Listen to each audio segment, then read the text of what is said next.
welcome back. I'm back. I'm going to tilt this just a little bit. There we go. So yeah, first full stream of the new year since I actually streamed over the new year last week. So once again, welcome to 2025. Trying something a little bit different with my setup this week.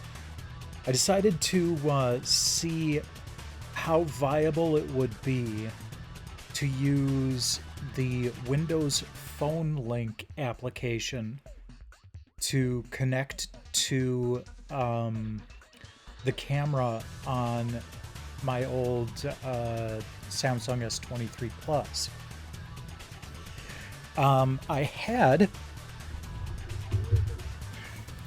I had been using this for quite a while. This is my Sony Xperia Z1. It unfortunately is not compatible with using the camera on Phone Link because apparently that's a Samsung only thing at this point. Plus it requires Android 9 or more, and this is stuck on Android 8. The only major problem that I feel might be an issue is that the only way it can connect is over Wi-Fi, and that's an iffy situation right now. The application I had been using with the Xperia phone called IV Cam can connect using USB. So, you know, it wouldn't really stress anything very much in that regard. However, IV Cam is a paid application. So, if I can do this with just the phone I already own and a Windows application, it's just going to be a bit more streamlined. It also seems like... Bye-bye, Thierry. It also seems like it's handling the lighting in my living room a little bit better. You're getting more true color from what it looks like. Because the Xperia would pick up the blues of the environment a lot more. Let me take a look and see how this works. Let's see here.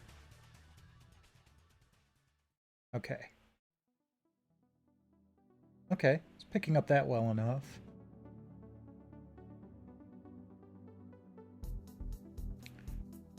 Yeah, so new experiment. I'm thinking I might try to use wired internet again on my laptop. I had stopped for a while because for whatever reason wired internet was having issues. I need to strip down my entire network and rebuild it from the ground up and figure out some way of doing it better with all of the Internet of Things stuff that I have. Because I think those might be causing some internal network problems. I know I've got shitty internet right now outside of the house, but internally it's just been a little weird. So I've just not had much energy to do much of anything like that recently. I cleaned up some of the wires around the entertainment center and did a little bit of rearranging, but yeah, I've just not had very much energy the last couple of weeks.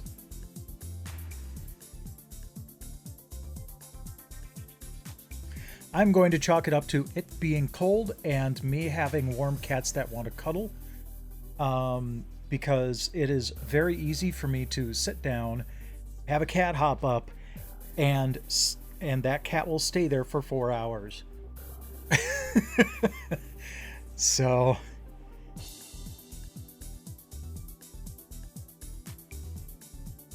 I can't hardwire everything. I may take you up on that at some point. The problem that I think I'm running into, like I said, is with the IoT stuff, where there's a bunch of devices all trying to connect to Wi-Fi, and I don't know how much that might be like overloading my routers. Currently, I have so most, if not all, of the IoT stuff that I have will only connect to a 2.4 gigahertz signal. So I actually have one router that's only set up for 2.4 gigahertz. And it's got a wired connection into my main router, which only broadcasts 5 gigahertz. So all of those IoT things should be just connecting to that 2.4 gigahertz station, and all of that traffic should be going over a wired connection to my main router that everything else is connecting to. I thought I was being clever with that, but I just don't know. Like I said, it might just be something I need to completely tear down and rebuild from the ground up and reevaluate, but I'm not 100% sure. So I still need to give it some thought, but I do know that I can call on you if need be. Maybe we'll discuss it at some point offline and see if see what might be going on, because I'm pretty sure most of the rest of my infrastructure is fine. But yeah.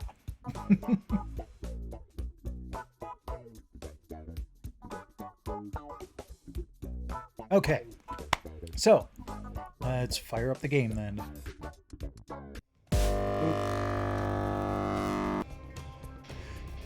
We are going to be starting out with Need for Speed Hot Pursuit Remastered tonight. Because it's kind of funny. I usually go in alphabetical order, and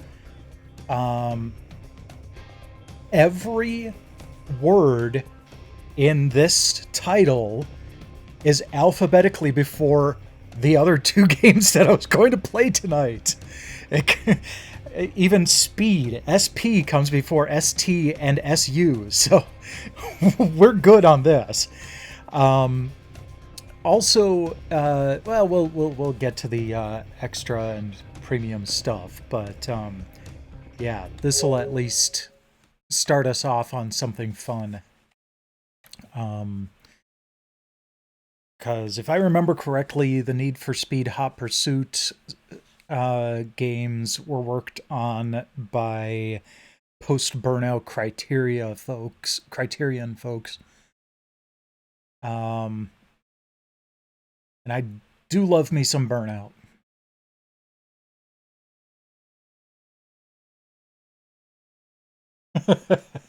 Yeah, Mom.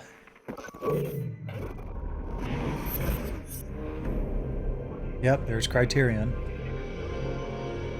Good to see they're still around. That's a little loud, though.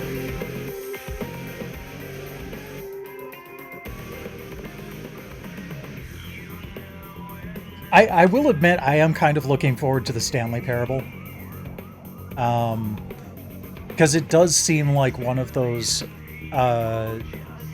games that's very well suited to streaming. Because there are so many different possibilities. Each streamer's personality is going to show through on, you know, how their gameplay ends up.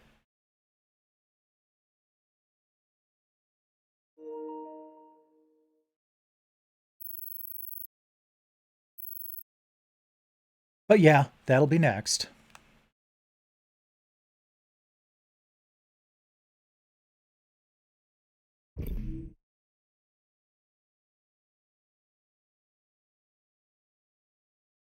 Oh yeah, I've seen so many different Welcome to Autolog, the YouTube connected videos heart about of it. Need for Speed Hot Pursuit.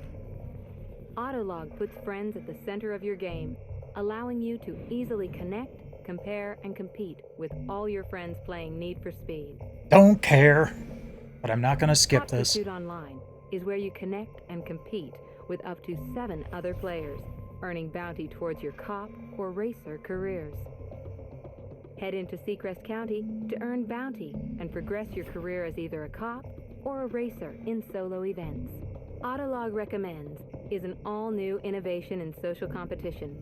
Here, Autolog recommend events to you based on what your friends have been playing. To get started right away, head into the career. Yep, that's what I was planning to do. To change accessibility options, select Settings on the main menu, then select Accessibility Settings. Okay, hold on for a sec. Wait. Where? Okay, I was gonna say, where are the settings? Nope, performance.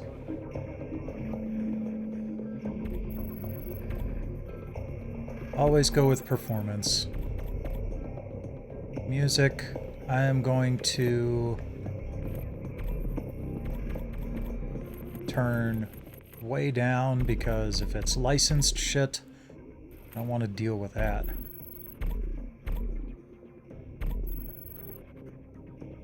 Titles on. Yep.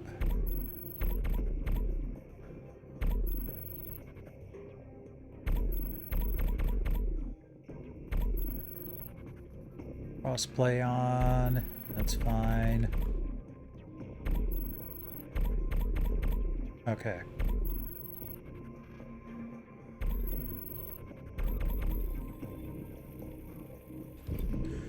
Let's give it a shot. Seacrest County has become the ultimate place to speed. A playground for the most exotic cars and drivers in the world. But this is not a lawless place. Constant competition has led to the creation of the world's fastest police force, Seacrest County Speed Enforcement. The SCPD spare no expense to redline it all the way and make you pay. Every day, new drivers still show up and attempt to tame Seacrest County and outrun the law. The pursuit for the ultimate drive starts here. Which side are you on? How cool would it have been if they had just thrown me right into the gameplay from that cutscene?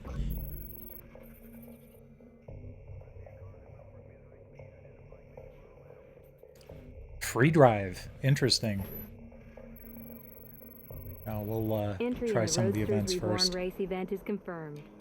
In this showcase event, you will unleash the true potential of the Roadster as you compete against other drivers in a race along the Seacrest County coast.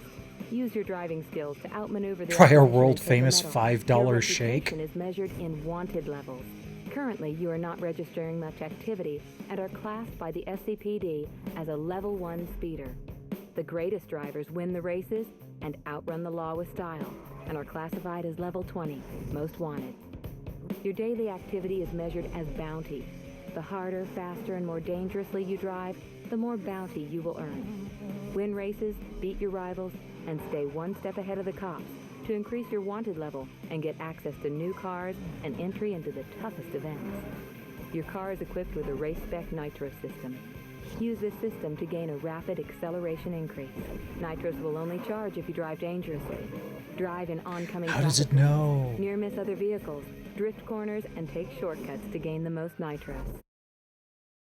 Yeah, so this is just race has Burnout. entry requirements. This You is can choose basically where the any of Burnout available series cars is to drive going. in the race.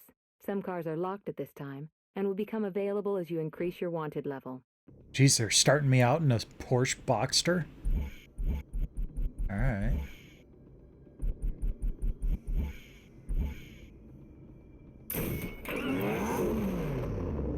Ooh, good, I get to choose color.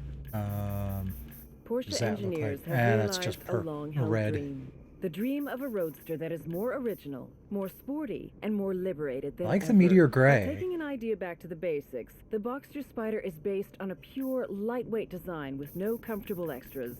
Featuring a tuned version of the proven 3.4-liter flat-six Boxer engine, which sits just ahead of the rear axle, the Boxster Spider weighs only 1,275 kilograms.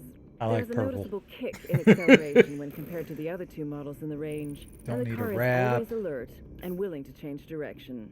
No air Okay, conditioning, that does no look radio, pretty sweet. No cup holders, no door release levers. This No is cup the holders. lightest Porsche you can buy, and one that What a returns to rip-off. the formula applied in creating the classic 1950s Porsche 550 Spider.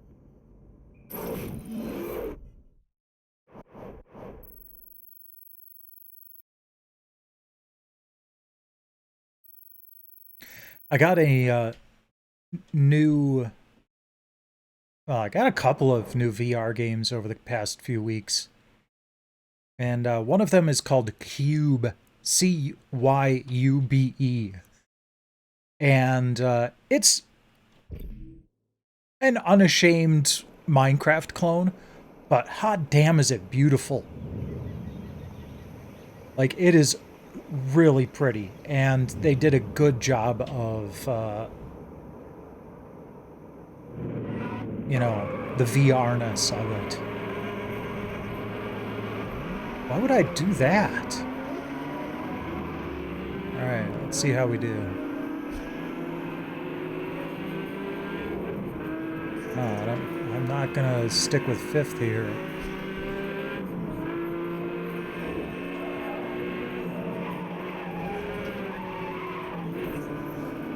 Oh, did they freaking give me a rear-wheel drive vehicle to start with?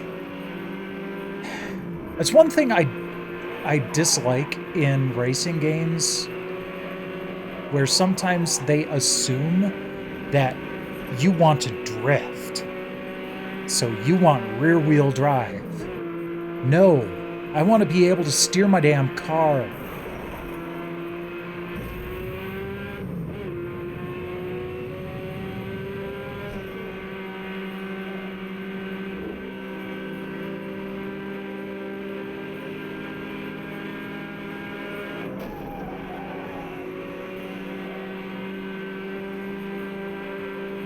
I like how they do the rear wheel, or rear mirror there.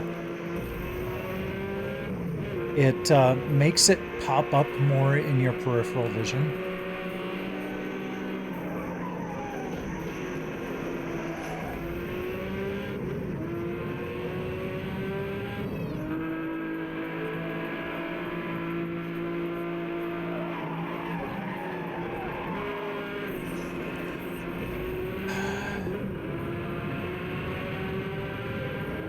This sucks. This is seriously tanking the experience for me.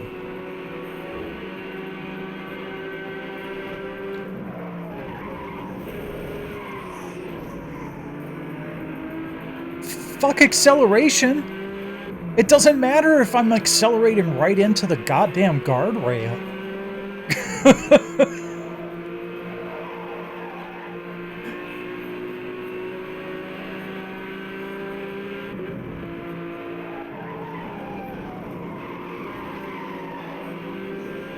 I'm trying every trick in the book to get around corners better, and it just isn't working. And you might say, well, this is the first time you played this game, and you would be right. But I have done so much better on games like F123 in my first run. You know, I'm ignoring Gran Turismo because on that one you can choose. But I'm always terrible, like, I've never been good at Ridge Racer.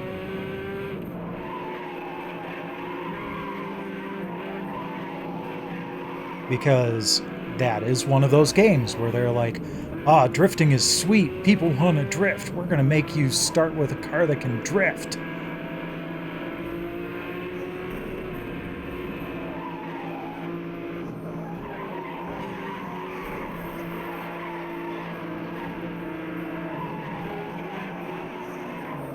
I may also view that differently if I drove rear-wheel drive in real life.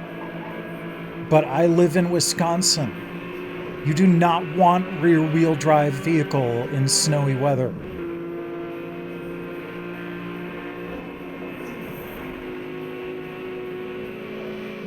Oh, did they rubber band me out of pity?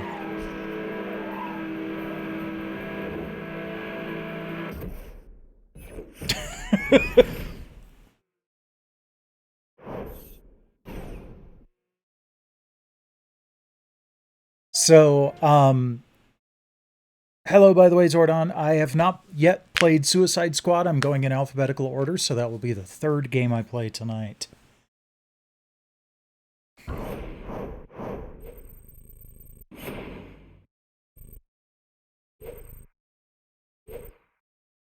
I don't feel like I earned that first place. I feel like they gave that to me so that I wouldn't be too frustrated.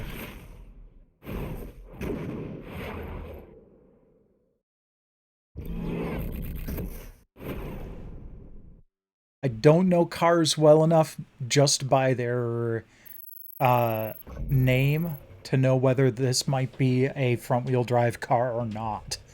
So... let's see here. No. Do I have to go back to the garage?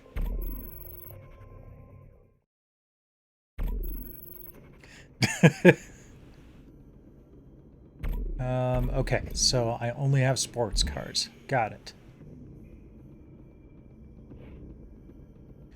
Rear-wheel drive. When do I get a front-wheel drive? Rear wheel. Rear wheel. All wheel.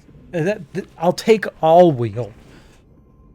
But I'm going to have to get to the Lancer Evolution X. That's 3 car unlocks from now before I can actually drive a car that isn't going to be squirreling all over the track.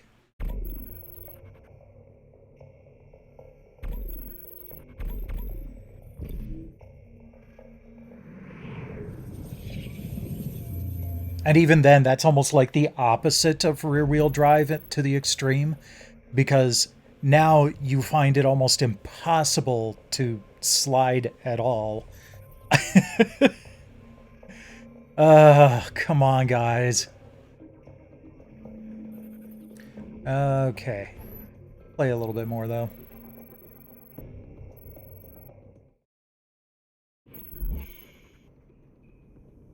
Sure, I'll try it. The RX-8 was launched in 2003 and has sold over 160,000 units worldwide. So far, this car has won more than 50 global awards, including many Car of the Year awards in 2003 and 2004. Oh, that looks cool, too. Let's go with that.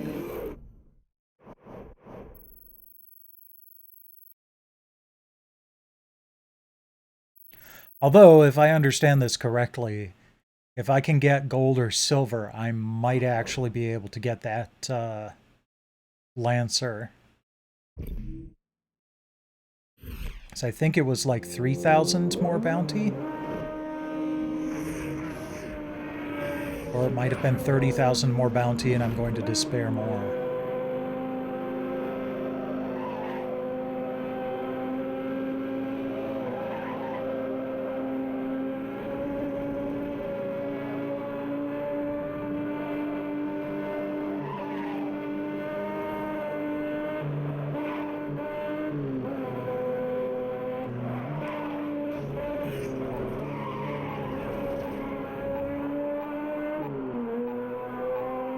Get him.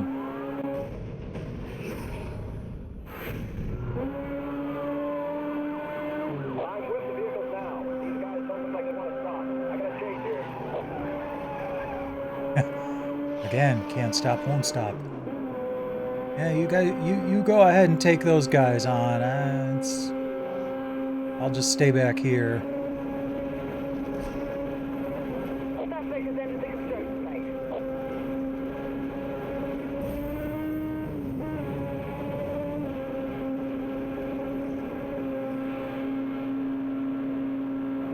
Well, that got me caught back up.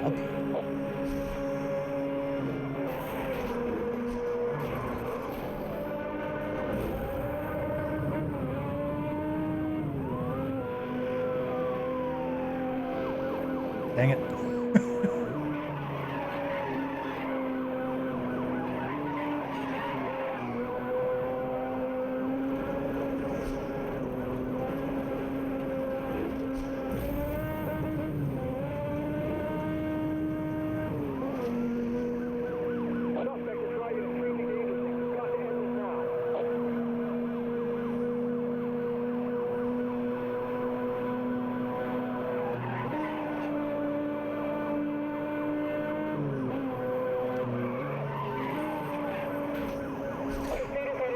Took that too close.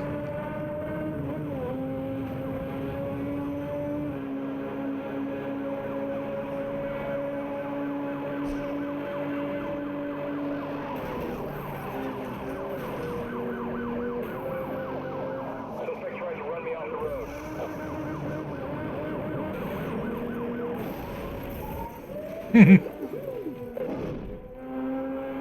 We got units down. Send the You'll thank me later, dude. Not the cop, but the guy up ahead of me.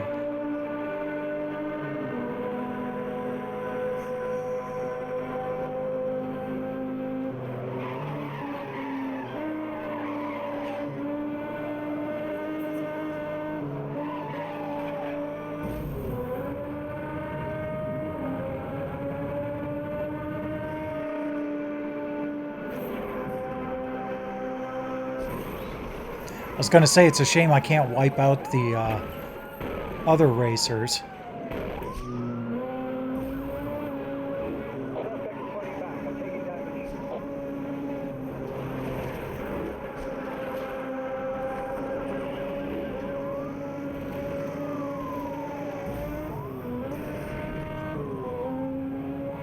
Thanks for the push.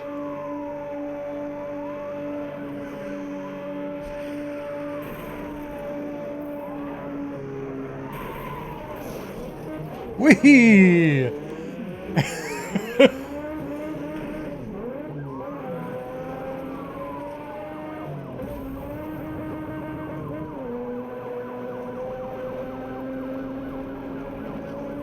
you monitoring this? This guy's gonna do it.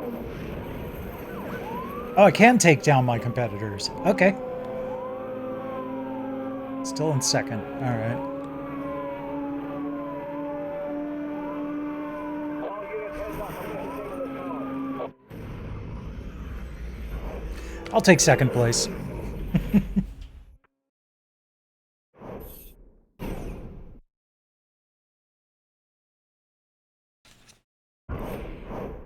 Wasn't that almost exactly the same minute and second total I had last race? 4 minutes 4.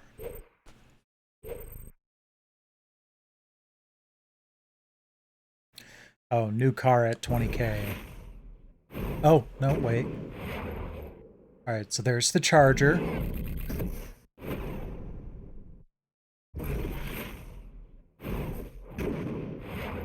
There's the Lancer. Okay. We'll give it one more race with the Lancer.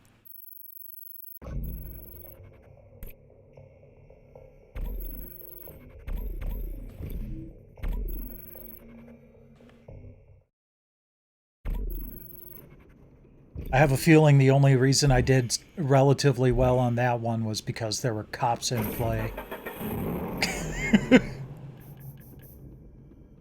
Graphite gray pearl. Different for a Interesting. reason. Known as Evo to its friends, this is a high-performance sedan and So, the 10th fun official fact version about to the date. Evolution The X. Lancer Evolution saw success in the World Rally Championships with drivers It, titles from 1996 to was popular in Japan, but did not really make it to the United States until after Gran Turismo, and people started Sorry about this. People started importing it like crazy. Yeah. Go ahead. All right. And so Mitsubishi actually started selling it in the United States because of Gran Turismo.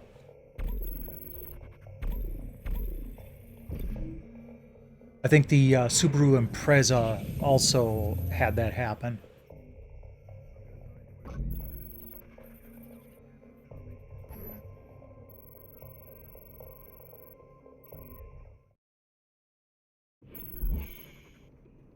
Oh, no!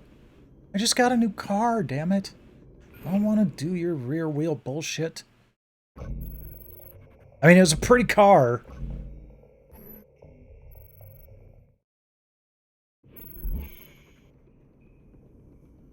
Why didn't it let me change the color? Oh, there we go.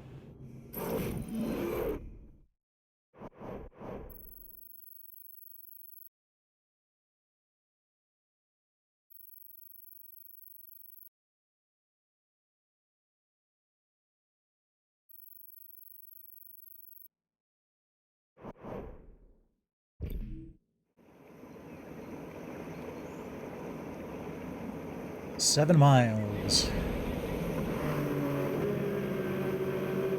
Speaking of the Impreza, it's just basically me versus the Impreza in this one.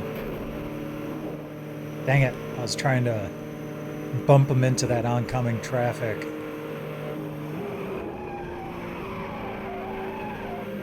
Oh, it's a little wet, but that felt a lot better.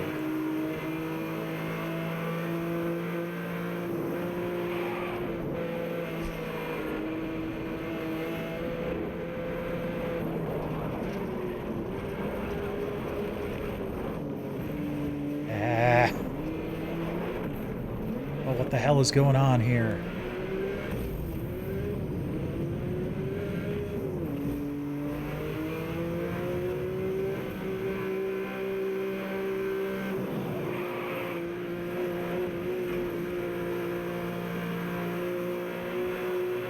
So, quick note, I will not be able to do a lot of responding to Twitch chat while I'm racing. Racing games are not conducive to that, unfortunately.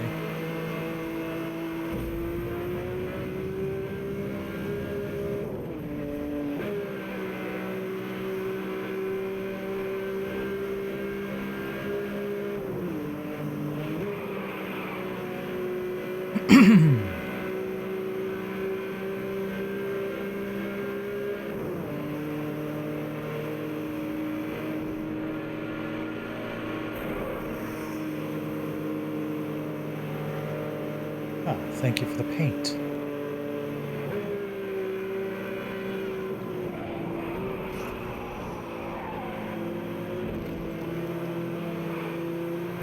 Yeah, I knew that was going to be a problem. That oncoming traffic came up at just the wrong moment.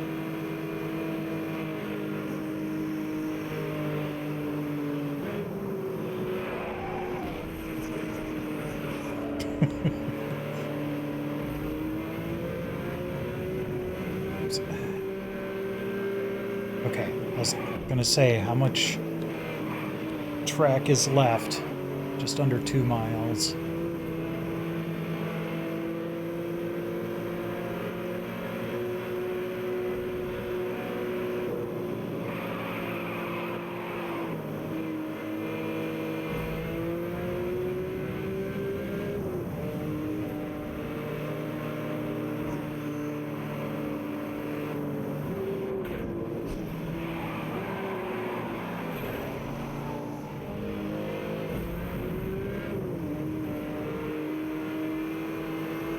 Man, that guy must have just squeaked through those 2 vehicles that got thrown in his way.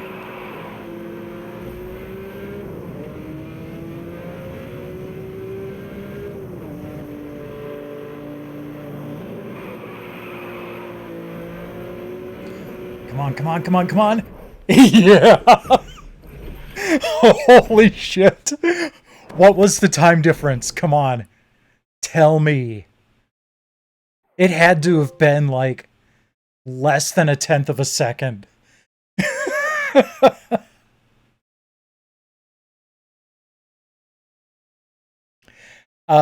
Sonic Hedgehog Burnout Paradise is my favorite racing game.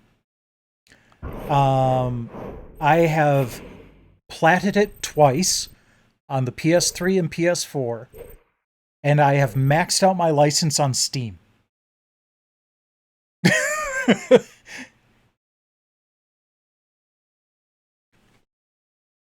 And Archclown Need for Speed is where Criterion went after Burnout. So if this feels burnout-ish to you, there's a reason for that.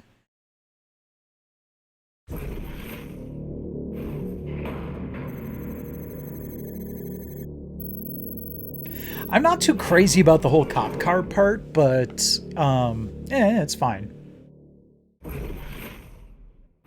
I love racing games, so I'm just happy I get to play a racing game tonight.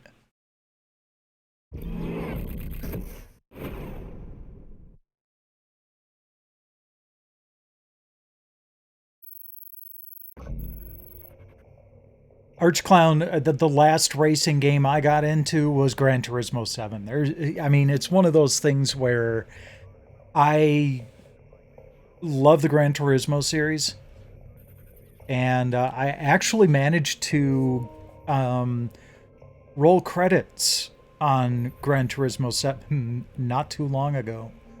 I got through all the cafe missions. I haven't done everything in the game, obviously, but I definitely enjoy it.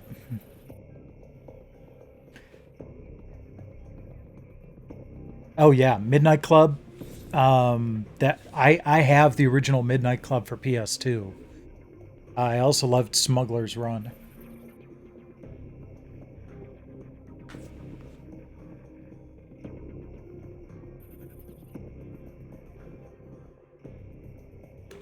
But we've got 3 other games to play tonight, so we're going to move along to the Stanley Parable Ultra Deluxe.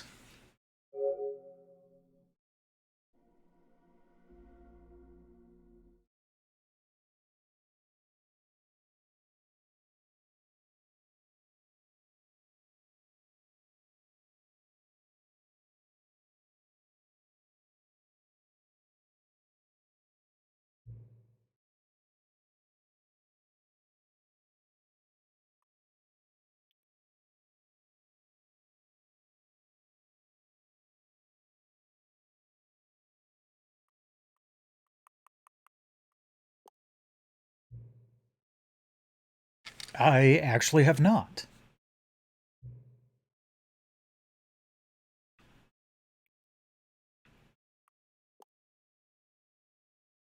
Driver, I've played the demo.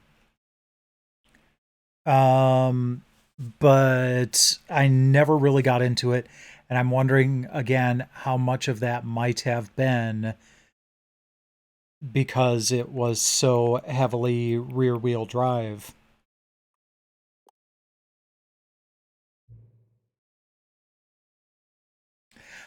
So I haven't gotten into the Forza Horizon games that much, but if it comes to the PlayStation 5, I will definitely jump on it.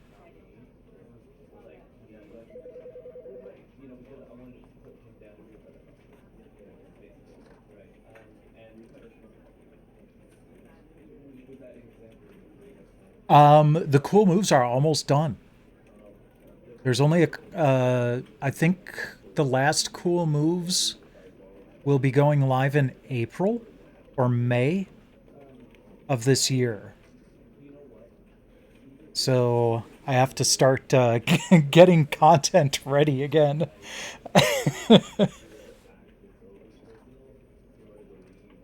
Oh yeah, I love those cool moves. They've been a really interesting journey.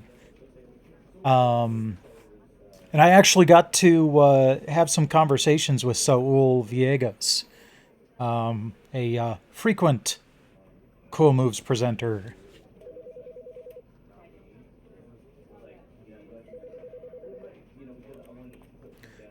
Let's see here. Just going to go through all of the settings here. Good. I love that the screen is actually... Wow. It's like the screen on the screen is even updating too.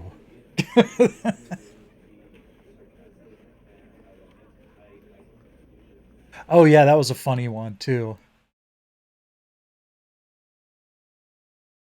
This is the story of a man named Stanley. Stanley worked for a company in a big building where he was employee number 427. Oh, it's a combination of 42 and 47. Look at that. He sat at his desk. Eat your heart out, Star Trek Voyager. And he pushed buttons on a keyboard.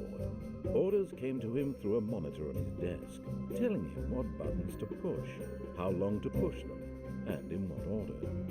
This is what employee 427 did every day of every month of every year. And although others might have considered it soul-rending, Stanley relished every moment that the orders came in, as though he had been made exactly for this job.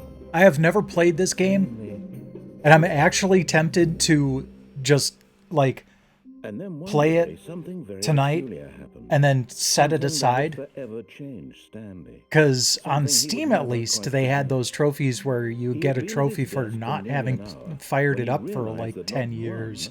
Single order had arrived on the monitor for him to follow. No one had showed up to give him instructions, call a meeting, or even say hi. Yeah, I'm kind of surprised Crash didn't get in there very much. I think there were a couple for Spyro. Well, okay. Here's the thing, though. They didn't really start doing the cool moves very regularly until the PS2. I do need to go through and try to pull out all the cool moves for that showed up on PlayStation Underground discs. But the PS2 ones, I was able to pull the files right off of the disc and do it that way. I have not been able to find a way to do that with PS1 files.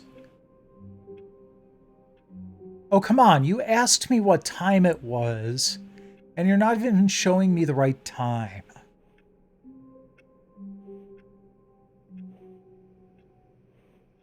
All of his co-workers were gone. What could it mean? Stanley decided to go to the meeting room. Perhaps he had simply missed a memo. I like the No Who matter how Farted hard mug. Stanley looked, he couldn't find a trace of his co-workers. I saw a shirt online the other day of I'll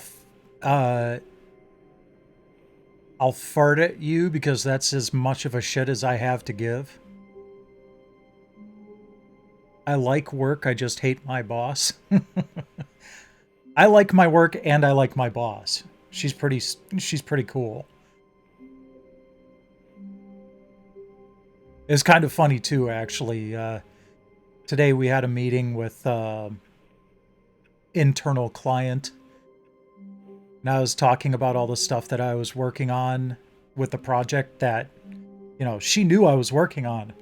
She didn't realize how hard I was going into this project. When Stanley came to a set of 2 open doors, he entered the door on his left. Okay, I know everybody's like, go to the door on the right. I'm going to actually follow the rule this time.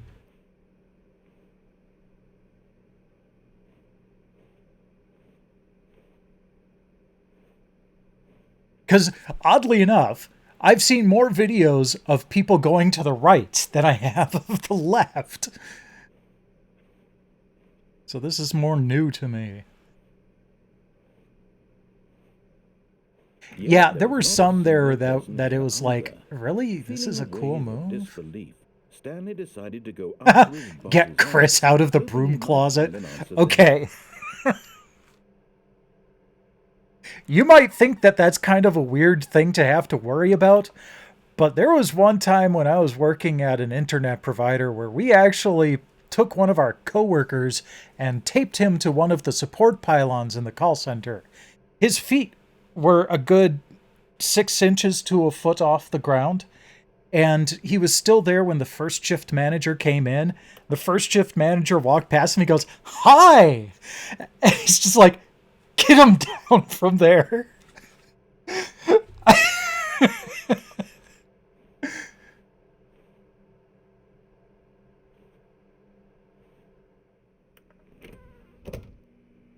Well, is he still in the broom closet? No? Stanley Okay. stepped into the broom closet, but there was nothing here, so he turned around and got back on track.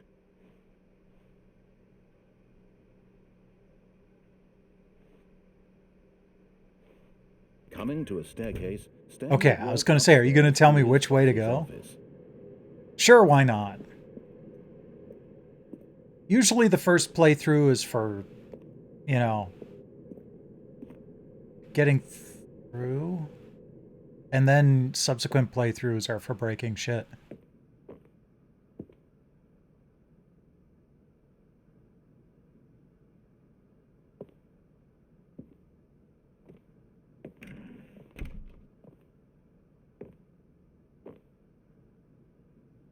The beige pages.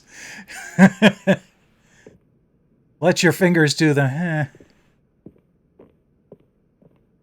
Stepping into his manager's office, Stanley was once again stunned to discover not an indication of any human life.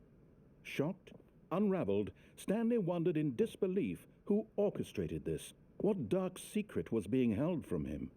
What he could not have known was that the keypad behind the boss's desk guarded the terrible truth that his boss had been keeping from him. And so the boss had assigned it an extra Hold on for a second. PIN number. There's something I want to try here. 2845.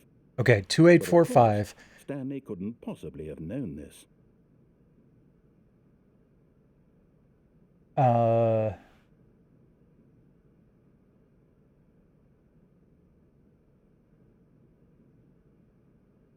Stanley just sat around twiddling his thumbs.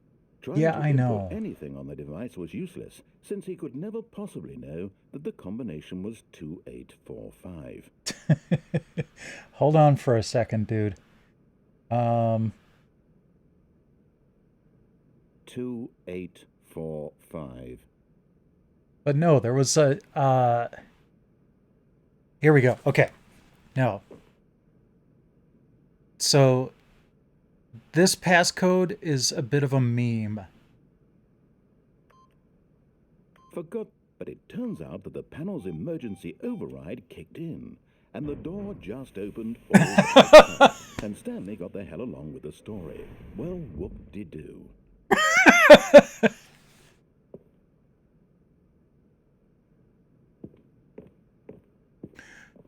Slightly underwhelming, but okay. 0451 is kind of a bit of a meme as far as that kind of password puzzle is concerned.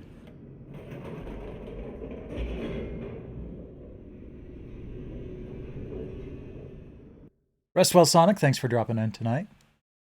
Descending deeper into the building, Stanley realized he felt a bit peculiar.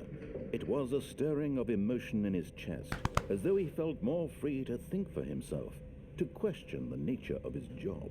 Why did he feel this now, when for years it had never occurred to him? This question would not go unanswered for long.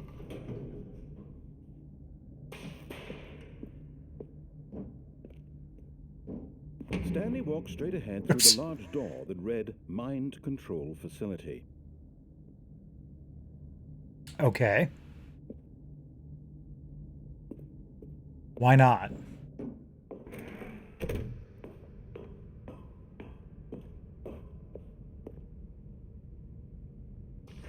The lights rose on an enormous room packed with television screens.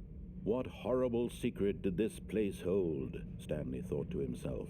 Did he have the strength to find out?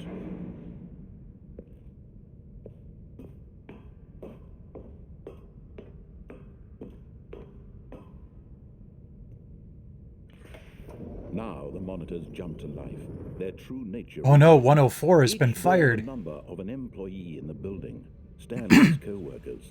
The lives of so many individuals reduced to images on a screen.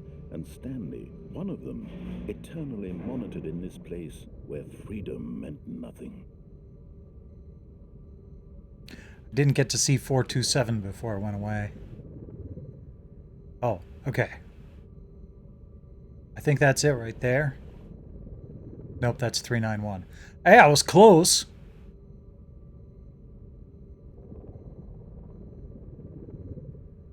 Yeah, that looks about right.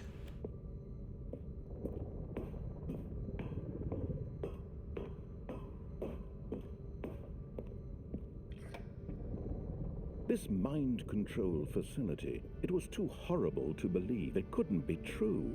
Had Stanley really been under someone's control all this time? Was this the only reason he was happy with his boring job? That his emotions had been manipulated to accept it blindly?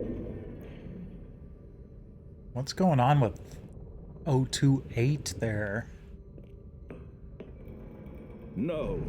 He refused to believe it. He couldn't accept it. His own life in someone else's control? Never. Never. It was unthinkable, wasn't it? Was it even possible? Had he truly spent his entire life utterly blind to the world?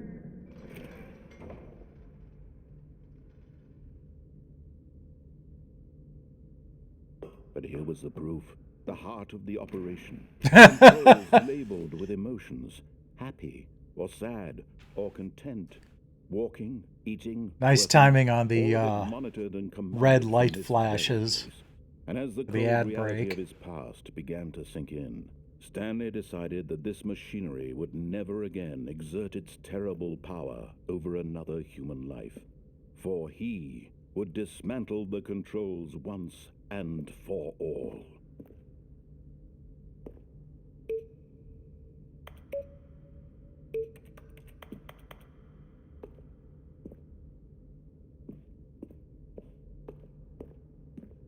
Hold on.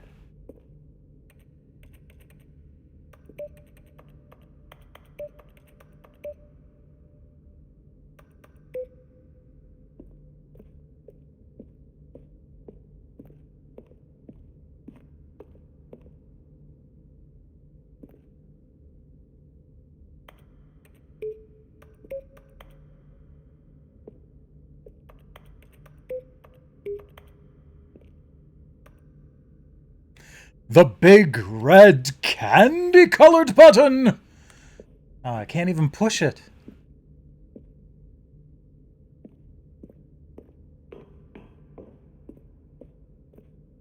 How about this button? Got a big 5 on it.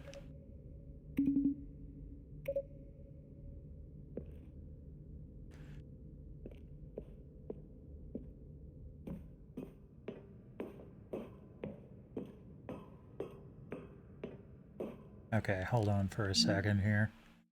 Ah, dang it, no.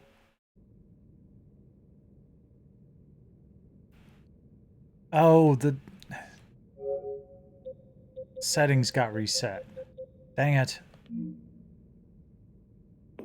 So, if you hold down the PS button and tap square, it's supposed to be able to zoom in on the screen, but I must not have that And when at last he active found the source on my of the wind's PS5 power, Pro yet. He knew it was his duty, his obligation, to put an end to this horrible place and to everything it stood for. Sure.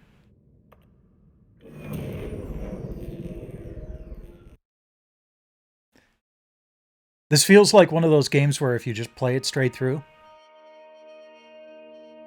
you're done quickly. Blackness and a rising chill of uncertainty. Was it over? Yes. He had won. He had defeated the machine, unshackled himself from someone else's command. Freedom was mere moments away. And yet, even as the immense door slowly opened, Stanley reflected on how many puzzles still lay unsolved. Oh, yeah, Where absolutely. had his co-workers gone? How had he been freed from the machine's grasp? What other mysteries did this strange building hold? But as sunlight streamed into the chamber, he realized none of this mattered to him. For it was not knowledge or even power that he had been seeking, but happiness. Perhaps his goal had not been to understand, but to let go. No longer would anyone tell him where to go. Stanley found that he didn't give a shit.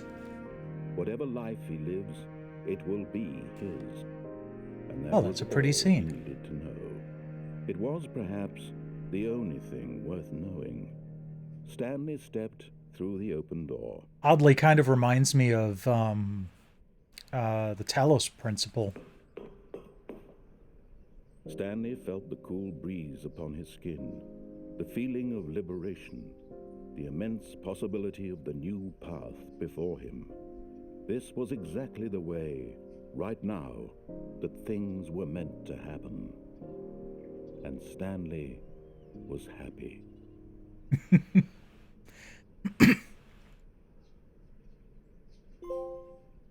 Beat the game. There we go. Well, thanks for watching, folks.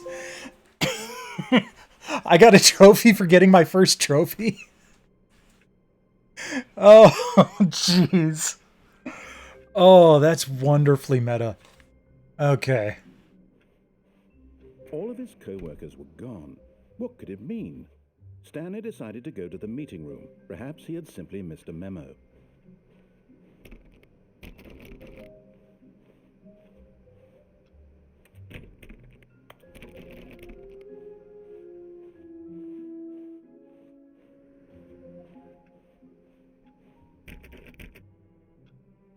Stanley went around touching every little thing in the office, but it didn't make a single difference, nor did it advance the story in any way.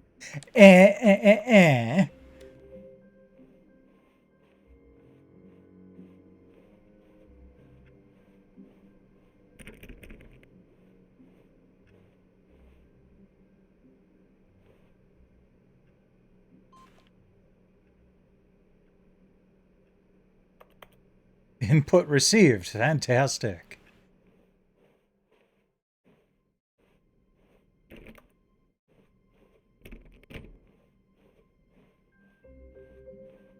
When Stanley came to a set of 2 open doors, he entered the door on his left.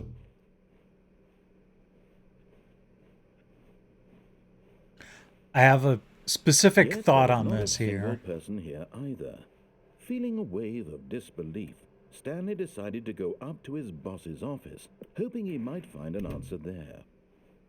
Okay, there's the broom closet. Coming to a staircase, Oh yeah. Stanley walked Let's upstairs go to his downstairs and see what boss's office. happens. Ooh, ominous.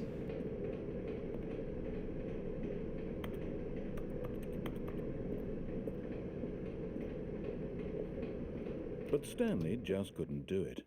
He considered the possibility of facing his boss, admitting he had left his post during work hours. He might be fired for that. And in such a competitive economy, why had he taken that risk? All because he believed everyone had vanished? His boss would think he was crazy. And then something occurred to Stanley. Maybe, he thought to himself, maybe I am crazy.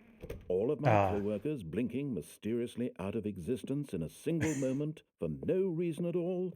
None of it made any logical sense. And as Stanley pondered this, he began to make other strange observations. For example, why couldn't he see his feet when he went down? Why did doors close automatically behind him wherever he went? And for that matter, these rooms were starting to Yeah, look I noticed that familiar, too. simply repeating. No, Stanley said to himself, this is all too strange. This can't be real. And at last, he came to the conclusion that had been on the tip of his tongue. He just hadn't found the words for it. I'm dreaming, he yelled. This is all a dream.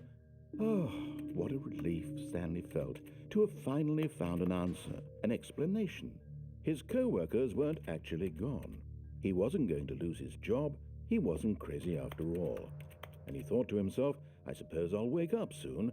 I'll have to go back to my boring real-life job pushing buttons. I may as well enjoy this while I'm still lucid. So, he imagined himself flying and began to gently float above the ground. Then he imagined himself soaring through space on a magical starfield, and it too appeared. It was so much fun, and Stanley marveled that he had still not woken up. How was he remaining so lucid? And then perhaps the strangest question of them all entered Stanley's head. One he was amazed he hadn't asked himself sooner. Why is there a voice in my head dictating everything that I'm doing and thinking? I agree, The Grand voice was Calabash. describing itself being considered by Stanley, who found it particularly strange. It was Dreaming about a voice entirely describing me, thinking about how it's describing my thoughts, he thought. And while he thought it all very all odd, of its charm is in the this narrative. voice spoke to all people in their dreams. The truth was that, of course, And that this was can not a dream. How could it last a lot longer Was Stanley than simply deceiving counting himself, on believing that if high he was quality asleep, he didn't have graphics. to take responsibility for himself? Stanley is as awake right now as he's ever been in his life. Now, hearing the voice speak No, these words was quite a shock. that's not a good After all, he knew for certain beyond a show doubt on Twitter that this or on was, in fact, Twitch. a dream. Did the voice not see him float and make the magical stars just a moment ago? How else would the voice explain all that? This voice was a part of himself too. Surely, if he could just... He would prove it. He would prove that he was in control, that this was a dream. So he closed his eyes gently, and he invited himself to wake up. He felt the cool weight of the blanket on his skin, the press of the mattress on his back, the fresh air of a world outside this one. Let me wake up, he thought to himself. I'm through with this dream. I wish it to be over. So the last go back to my actual job. like Let me nightmare level continue dream pushing the buttons. I had, Please, it's all I want. partway my through it, apartment, I realized my I was wife, dreaming. And my job. In the dream, I All said, "This want is my stupid," life and I woke up. exactly the way it's always been. My life is normal. I am normal. Everything will be fine. I am okay.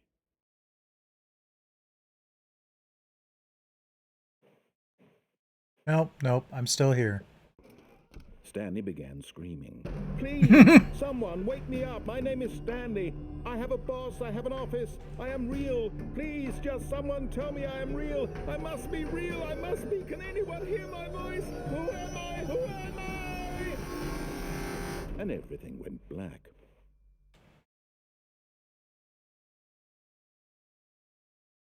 This is the story of a woman sure. named Mariella. Mariella woke up on a day like any other. Okay. She arose, got dressed. I guess it's the gathered her Mariella belongings, parable and now. walked to her place of work. But on this particular day, her walk was interrupted by the body of a man who had stumbled through town talking and screaming to himself, and then collapsed dead on the sidewalk. And although she would soon turn to go call for an ambulance, for just a few brief moments she considered the strange man. He was obviously crazy. This much she knew. Everyone knows what crazy people look like. And in that moment, she thought to herself how lucky she was. I am sane. I am in control of my mind. I know what is real and what isn't. It was comforting to think this, and in a certain way, seeing this man made her feel better. But then she remembered the meeting she had scheduled for that day, the very important people whose impressions of her would affect her career, and by extension, the rest of her life. She had no time for this, so it was only a moment that she stood there, staring down at the body. And then she turned and ran.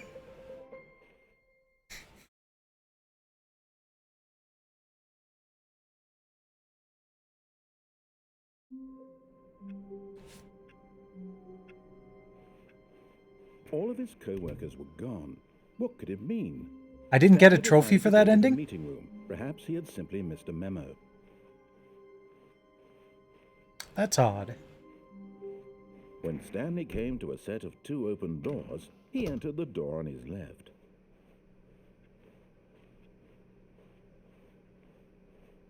Yet there was not a single person here either. Feeling a wave of disbelief, Stanley decided to go up to his boss's office, hoping I mean, to a staircase. part of me wants to go to the broom closet and just stay there until the narrator gets frustrated with me.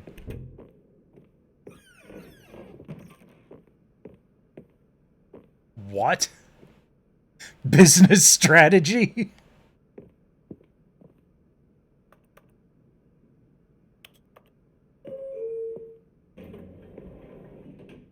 Okay, that's not the fork I wanted to take this time around. Stepping into his manager's office, Stanley was once again stunned to discover not an indication of any human life. What could it mean? Stanley wondered aloud to nobody. He began wildly tearing through papers on the boss's desk, pulling books off the shelf, looking behind paintings, desperate for clues to his situation. But his attention was caught by a keypad behind the boss's desk. What could its purpose be? In fact, this keypad guarded the terrible... No, I've never actually played this game before tonight. And so the boss had assigned it an extra secret PIN number. 28. You know, I was hoping there would be, but I couldn't remember what it was offhand. Yet incredibly, by simply pushing random buttons on the keypad, Stanley happened to input the correct code by sheer luck. Amazing. He stepped into the newly opened passageway.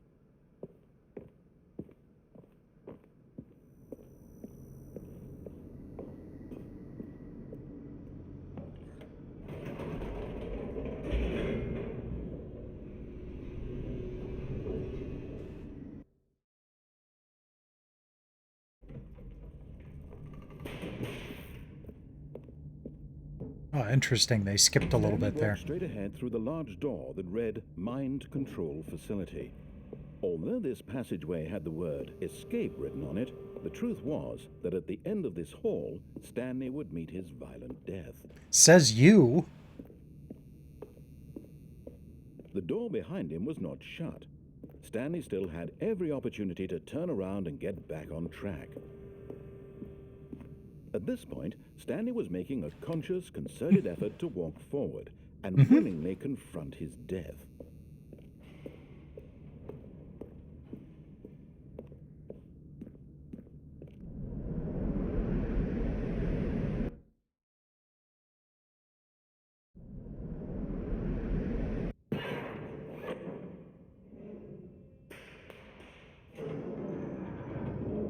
As the machine whirred into motion and Stanley was inched closer and closer to his demise, he reflected that his life had been of no consequence whatsoever.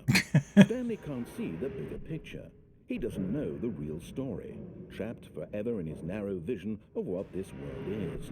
Perhaps his death was of no Yeah, great there's loss, really by nowhere cutting for the me to eyeballs move from a to. blind man. And so he resigned and willingly accepted this violent end to his brief and shallow life. Farewell, Stanley. Farewell, Stanley.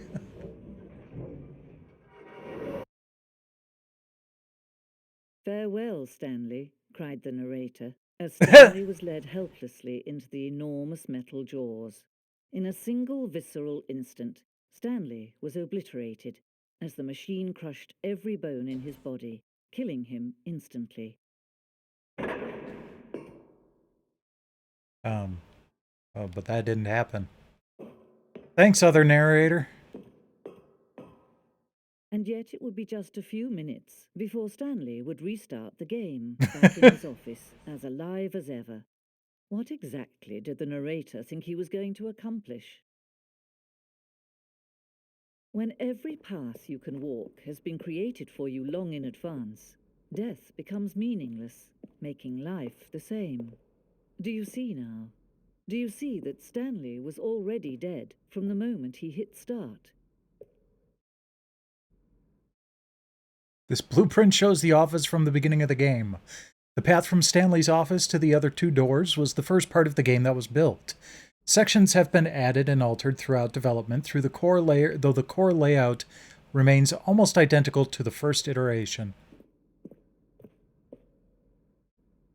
The pacing of this opening section was important to get right. This corridor has been moved and altered to make sure the player reaches the 2 doors in a good time. The set of the 2 doors was the very first concrete piece of the Stanley Parable's design. Once this room was created, the rest of the game emerged as an extension of it, an exploration of the contradiction this room posed.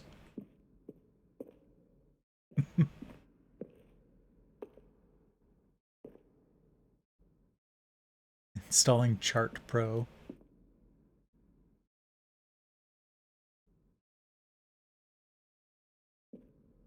Ah, hell yeah, Windows 3.1 Solitaire.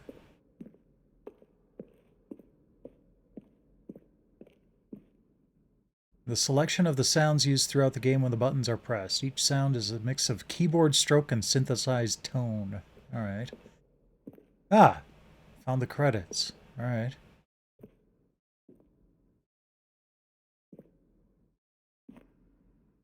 Crows, crows, crows! The impeccable Kevin Brighting as the narrator.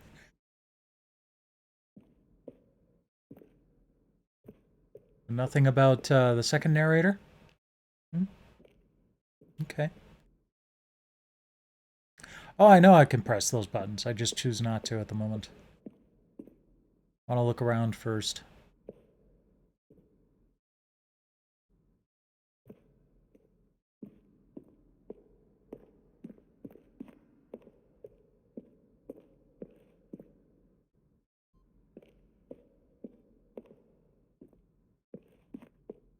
Stanley jumped in the river. Oh no. Stanley stood on the roof. Stanley jumped in the river. Narrator outtakes. That's probably going to be a fun room to stand around in for a while.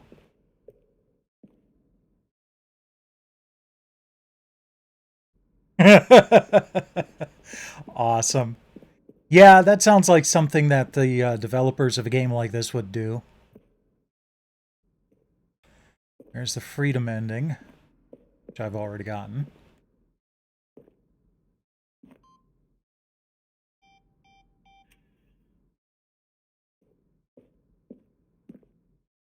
Already feel like I'm getting some spoilers here, but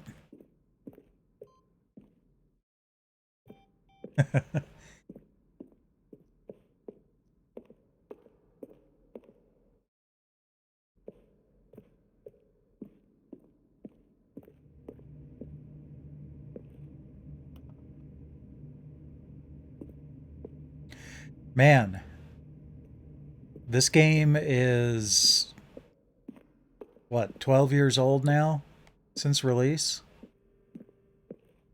Pretty impressive.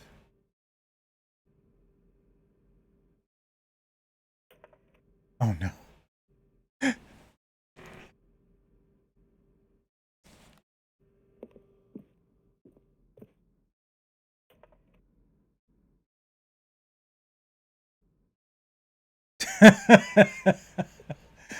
Oh, jeez. Friggin' spam. Early in development, we designed an ending where Stanley would end up on a battlefield fighting aliens.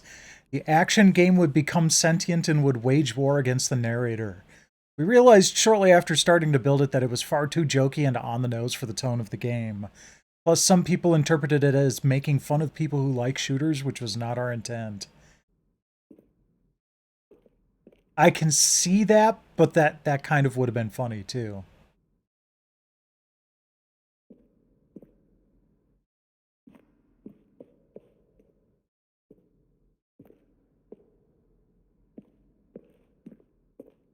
Okay.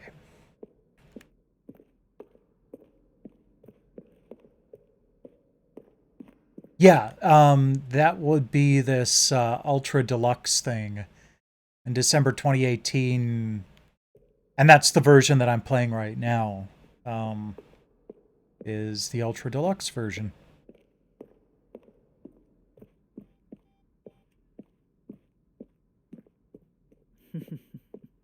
Oh, Time to look turn at off these the Stanley two. Parable. How they wish to destroy one another. How they wish to control one another. How they both wish to be free. Can you see? Can you see how much they need one another? No, perhaps not. Sometimes these things cannot be seen.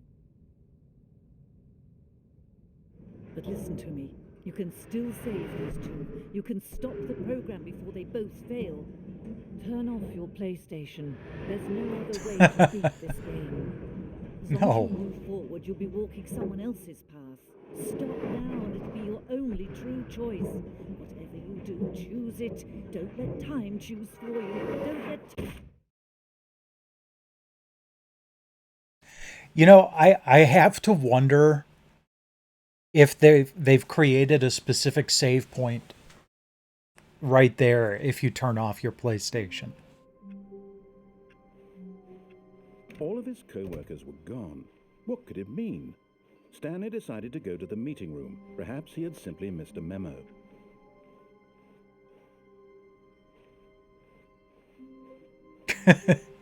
When Stanley came to assess... Hey there, the two open Dosnerd. doors, Welcome, he welcome. entered the door on his left. Alright, we'll do one more exploration here, and then... Yet there was not a single person here either. Feeling a wave of disbelief, Stanley decided to go up to his boss's office. And we'll switch Hoping coming to a the next game. staircase, Stanley walked upstairs to his boss's office.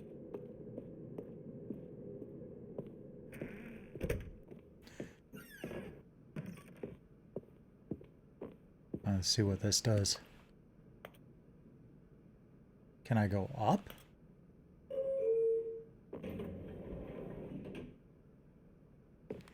Yeah, I remember seeing a video about that.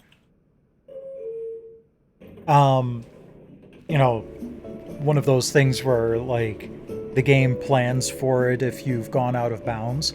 I have my own story for that, and unfortunately I don't have any footage of it. But this one time I was playing Katamari Damacy, and something happened and I clipped through the ground. I fell for a while and then it, like, respawned me back up onto the ground. So far, so good. Then the King of All Cosmos pops in and says something along the lines of, "Oh, that shouldn't have happened. We're so embarrassed."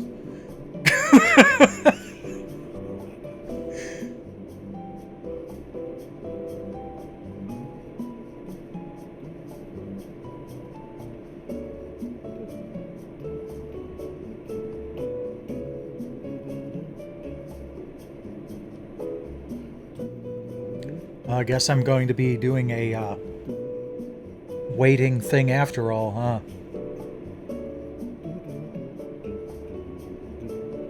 I was just about to sing along with it too. And then I noticed that Stanley was.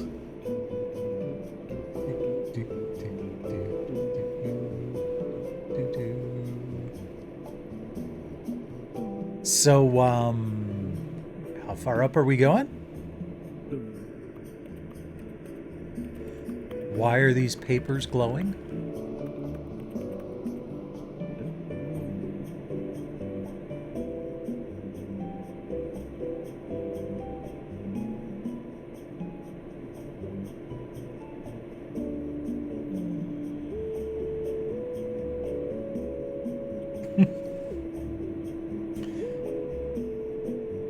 Oh, well, that's not how elevators work. I already pressed the up button.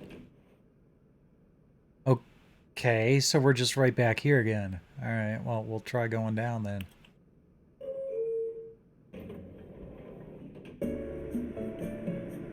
Or does it just, like, make you feel like you're doing something, but not actually move? Yeah, okay. Well, so much for that idea. The moment he entered his manager's office, Stanley froze in his tracks.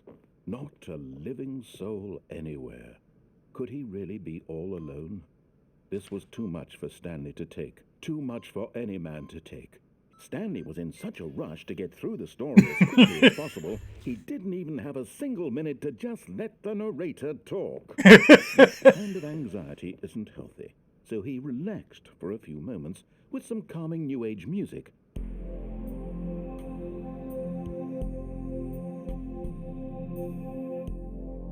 Oh, that's not bad.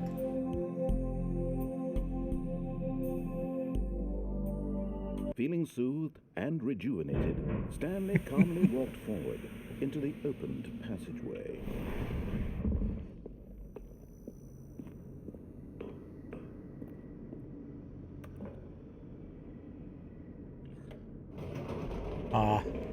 Didn't let me push the up button.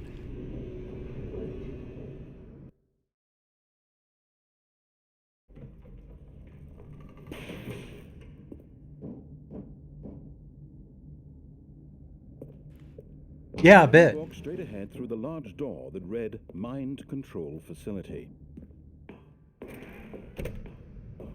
Oh, so I can go back up. Yeah, that makes sense. The lights rose on an enormous room packed with television screens. What horrible secret did this place hold? Stanley thought to himself. Did he have the strength to find out?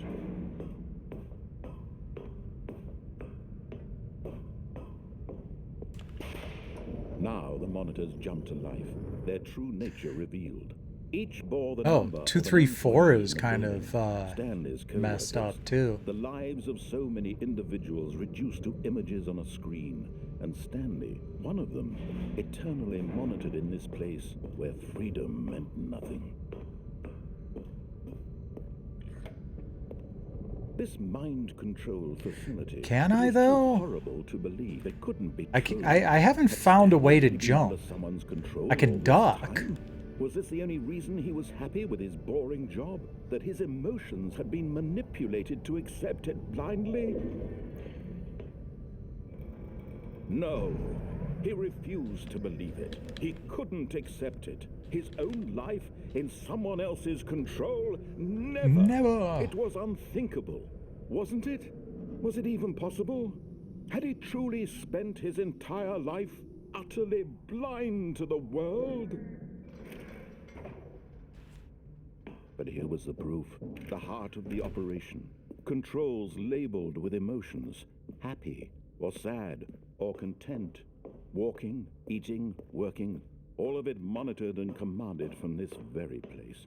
And as the cold reality of his past began to sink in, Stanley decided that this machinery would never...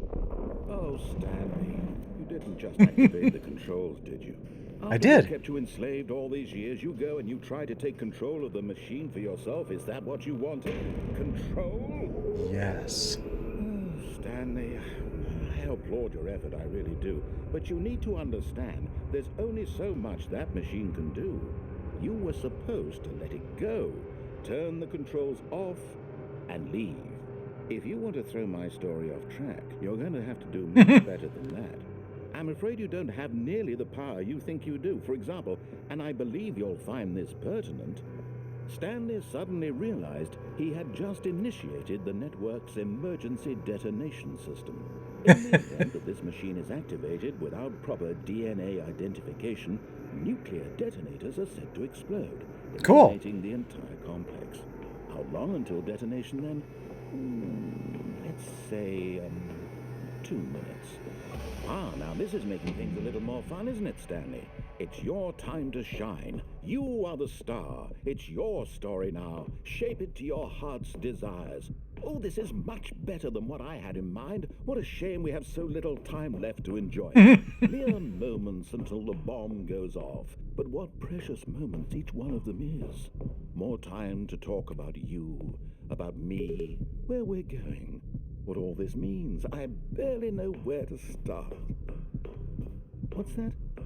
You'd like to know where your co-workers are? A moment of solace before you're obliterated? All right, I'm in a good mood. You're gonna die anyway. I'll tell you exactly what happened to them. I erased them. I turned off the machine. I set you free.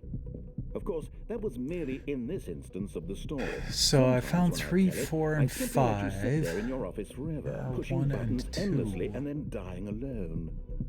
Other times, there's 1. I let the office sink into the ground, swallowing everyone inside, or I let it burn to a crisp. I have to say this, though, this version of events has been rather amusing. Watching you try to make sense of everything and take back the control wrested away from you, it's quite rich. I almost hate to see it go. But I'm sure whatever I come up with on the next go-around will be even better. My goodness, only 34 seconds left. But I'm enjoying this so much. You know what? To hell with it. I'm going to put some extra time on the clock. Why not? These are precious additional seconds, Stanley. Time doesn't grow on trees. Oh dear me, what's the matter, Stanley? Is it that you have no idea where you're going or what you're supposed to be doing right now? Or did you just assume when you saw that timer that something in this room was capable of turning it off? I mean, look at you. Running from button to button, screen to screen, clicking on every little thing in this room. These numbered buttons, no, these colored ones. Or maybe this big red button, or this door. Everything, anything, something here will save me. Why would you think that, Stanley? That this video game can be beaten? Won? Solved? Do you have any idea what your purpose in this place is? Stanley, you're in for quite a disappointment. But here's a spoiler for you. That timer isn't a catalyst to keep the action moving along. It's just seconds ticking away to your death.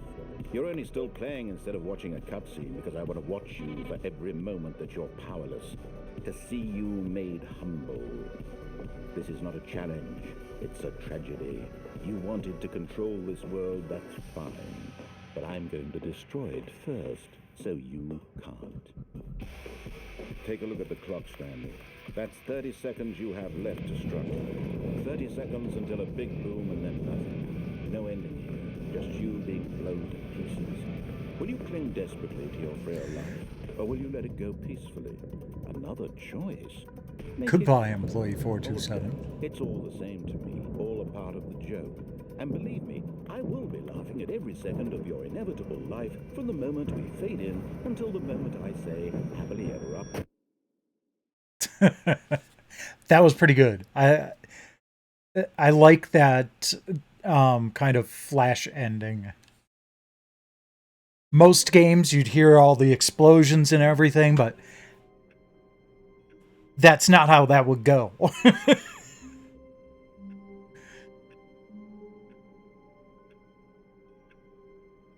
Okay, I do have to move on to the last game here. We'll give this a fair shake.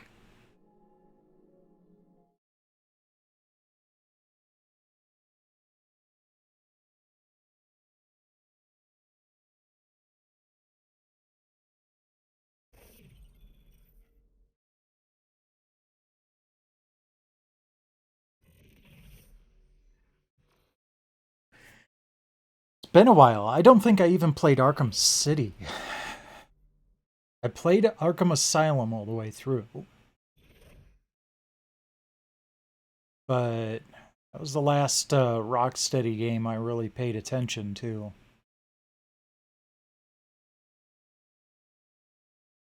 Press Options button to enable text-to-speech.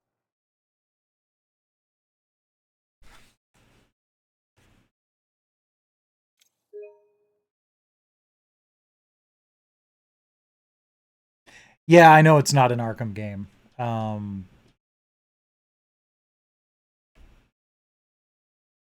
Jeez. Whatever.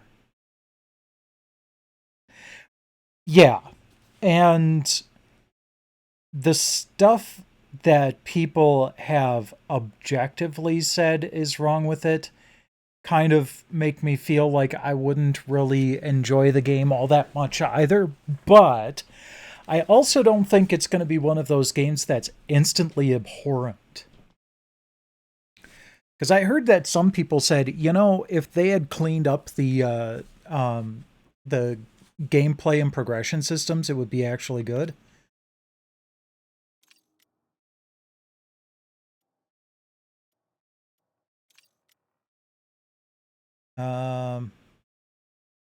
Yeah, well, I'm not proud.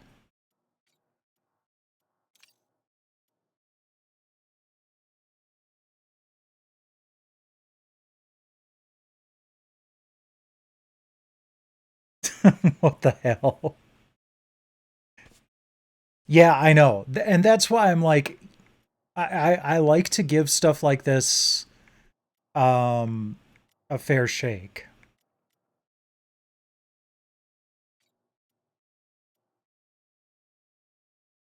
How did that go?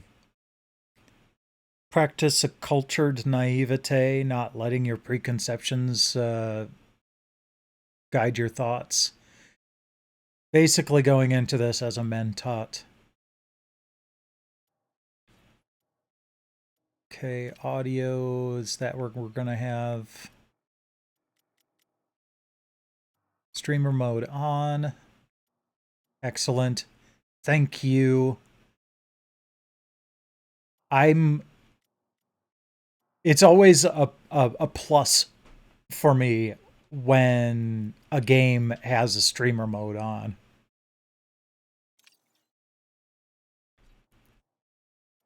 To turn off all of the licensed music. Gran Turismo 7 even has like a stream safe sound playlist. So if you turn on streamer mode, you still have music. It's just stuff that isn't going to get copyright struck.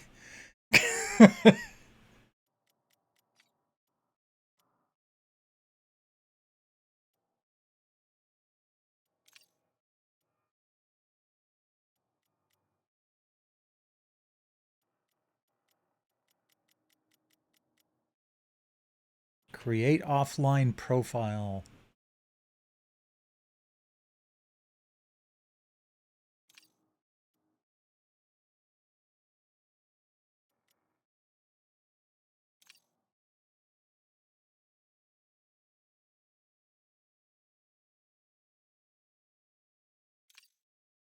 Oops. Okay.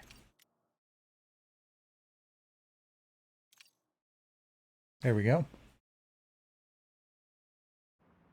Metropolis. It's the little things that really change a city's vibe.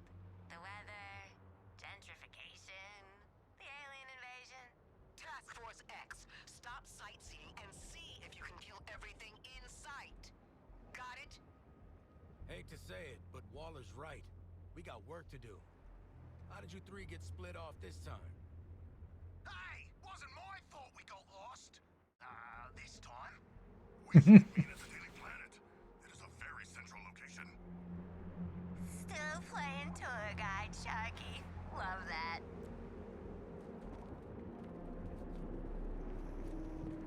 Come on, y'all, focus. We're game 7, last quarter out here. I do not know what this means. It seems like it would be very high pressure and stressful. Yeah. Yay, double jump. Too, Floydie. Oh, aren't you supposed to be a yank, Carls? Even I got the reference. Just don't get yourselves killed doing something basic. Well, you know Boomer. He's always basic. Oi! Wait! You're basic! See what I mean?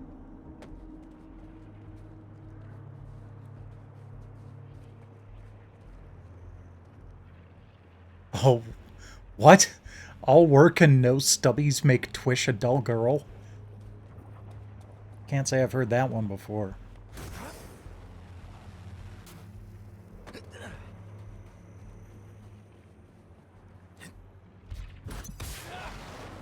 Wait. Thing's overheating.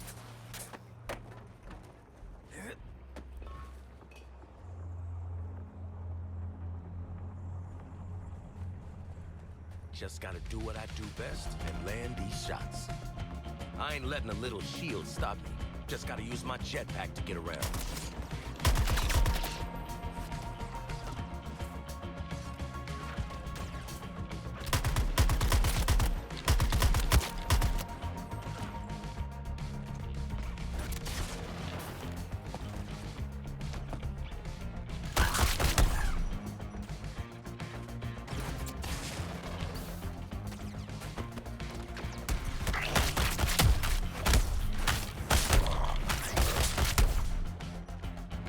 Well, the traversal's fun enough.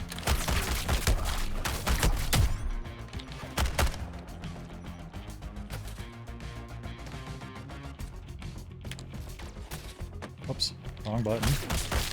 Fortunately, I was able to get away with a double jump. Too far. But I'm always prepared to hit my targets.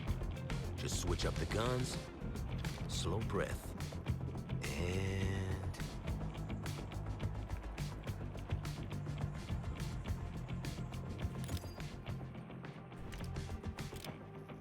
That's all the scope I get? Alright.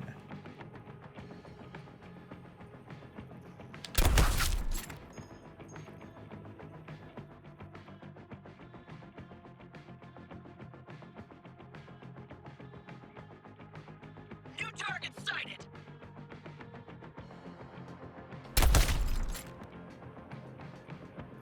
Clean. Just as patiently always. wait for him to get to his new spot. I got it. Just can't panic.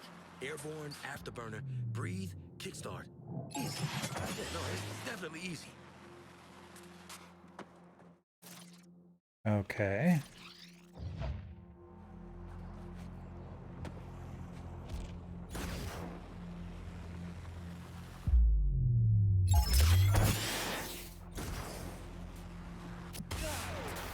Made it. Easy. Yeah, easy.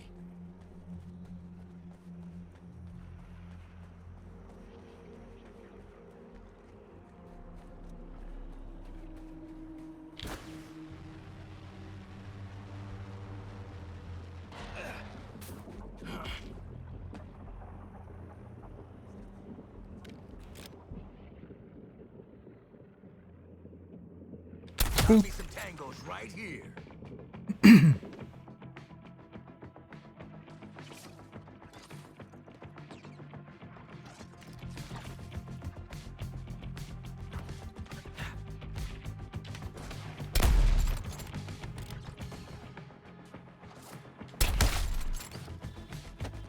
Hell yeah.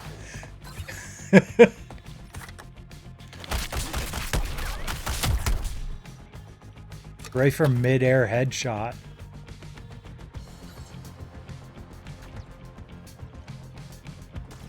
Oh.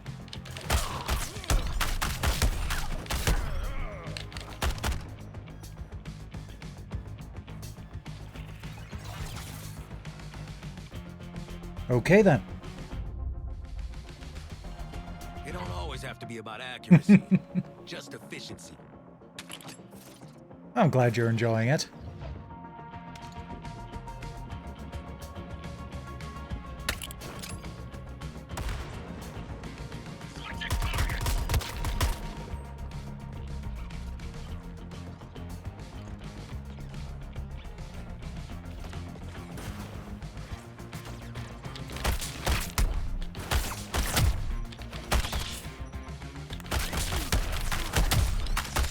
Okay, so this isn't the most glowing comparison. But what's weird is I'm almost getting a... Oh, what was that? What was that Gearbox multiplayer game that came out like 2 weeks before Overwatch and just got slaughtered? I can't remember the name offhand.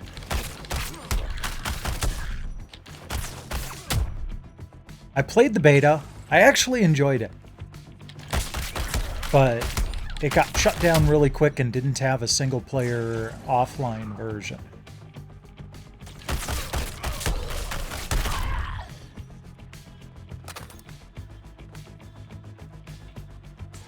Man, I can picture the...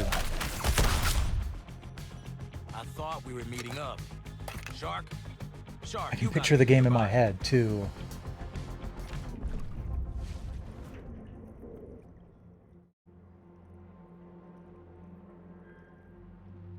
I am in a tunnel. It only has 2 exits despite its length. Seems highly inadvisable. Human architecture is fascinating.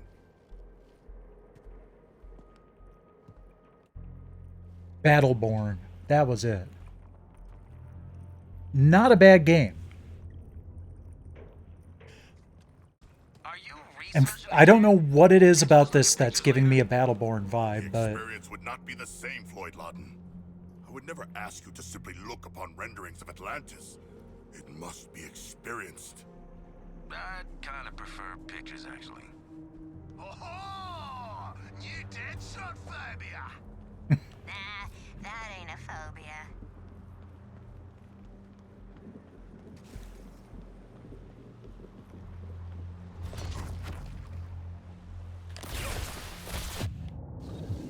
okay.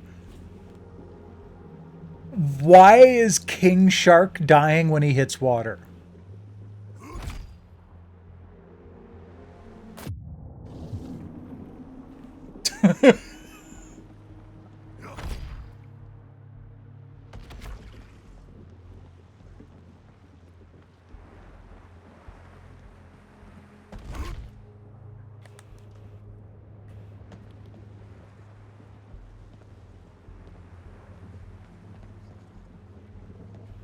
Okay, so hold.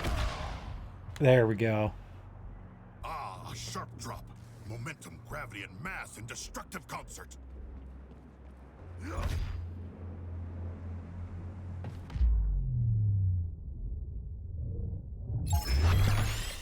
If only there were enemies here. That would be a splash. Oh, who's been teaching Sharko puns again? Maneuvering through the air has its advantages. Less land dweller refuse. Much less.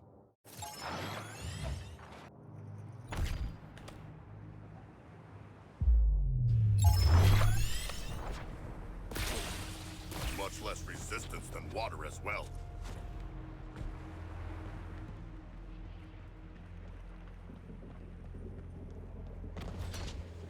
Excellent.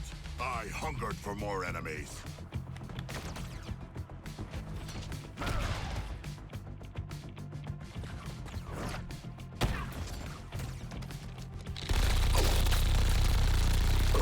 Okay, that was kind of weird. And it's such a small thing. The vibration of the controller starts immediately when you pull the trigger. Before any bullets actually start coming out of the gun.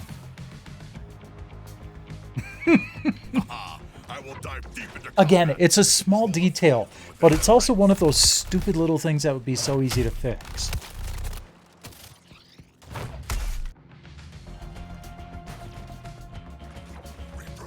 Oh, okay. So, melee, and then shoot. No.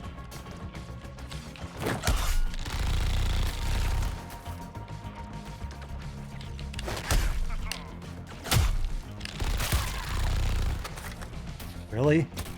You're not flying very far.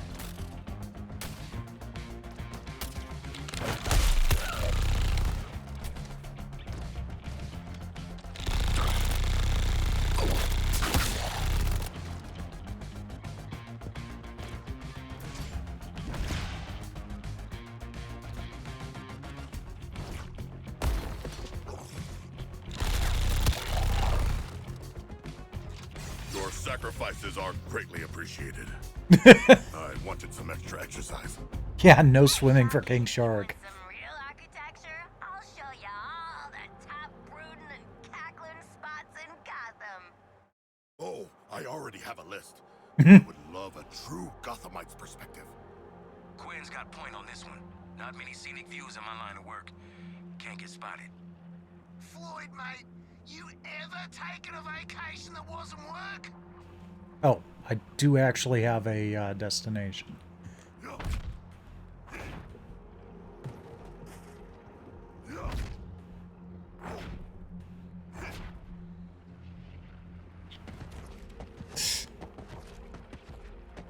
I'll barely manage to get that wall.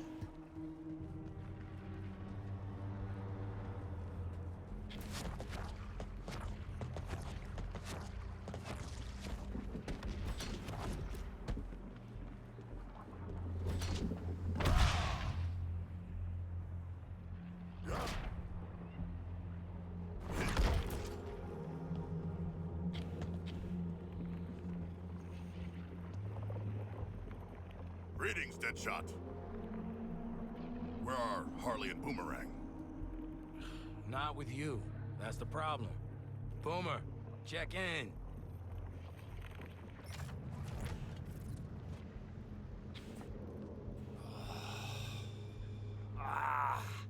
What, me? Yeah, see, I had to fight off half of Brainiac's army. Yeah, all on my own. Yeah, me!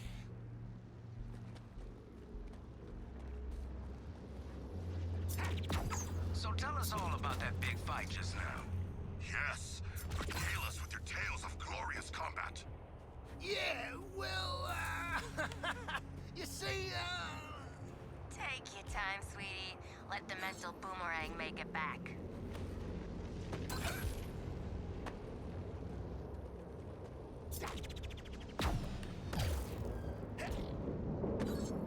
Okay, so the movement for each character is very different.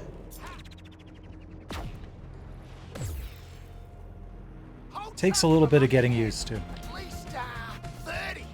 Gotta knock them around first to get rid of those shields.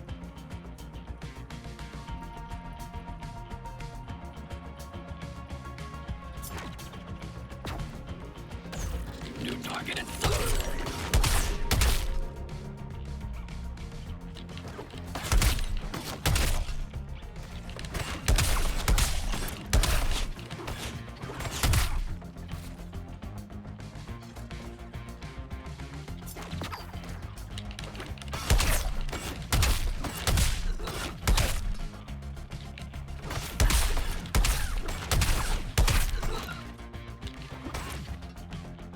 There we go.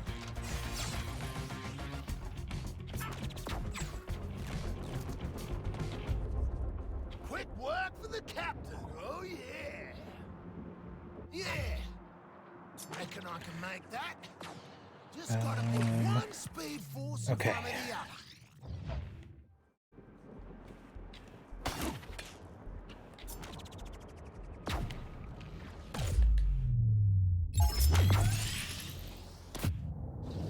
Yeah, that didn't work. Let's try that again.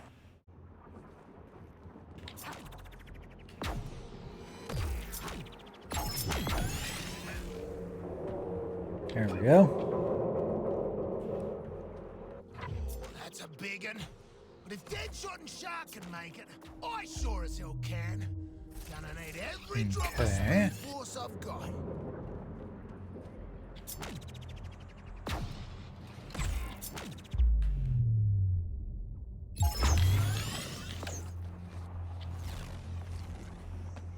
I actually didn't need to do that. I made it pretty close on my own. Fighting tooth and nail out here. Can't rush that. Do you require assistance? Nah, I handled it like a professional. Oh, I see. professional. Sure.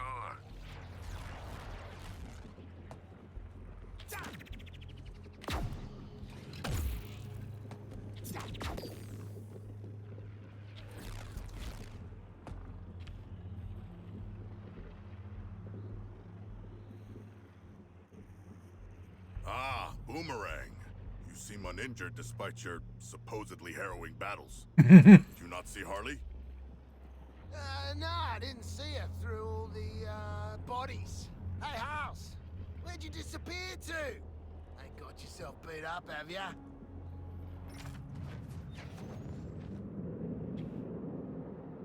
Deadshot, all. You ain't got no self-preservation, Quinn. I had to be there. Or alive. Anywho, I'll be there in a Gotham minute.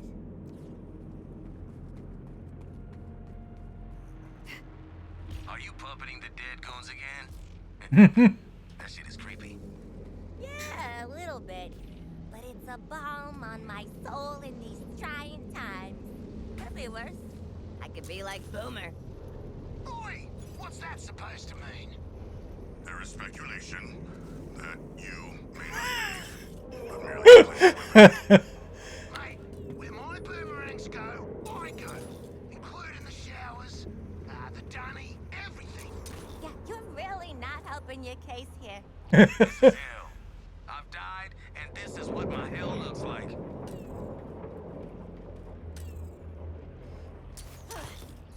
Whether it's makeup or hurtling at the ground, you gotta trust the process.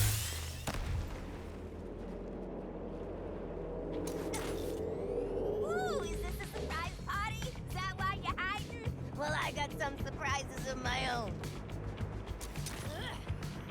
Whoops, wrong button. Focusing on a new target.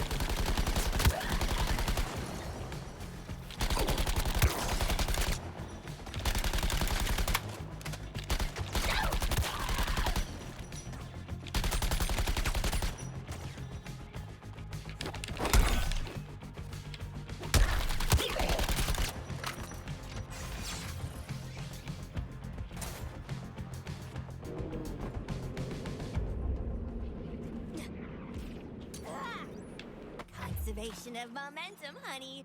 I do love a X just before reaching the ledge to su- Oh, okay, got it.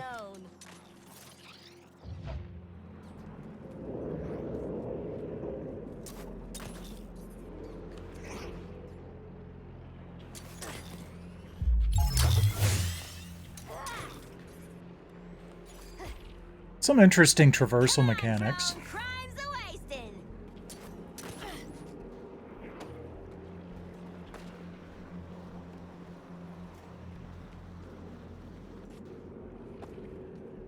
Just like the junior gymnast finals.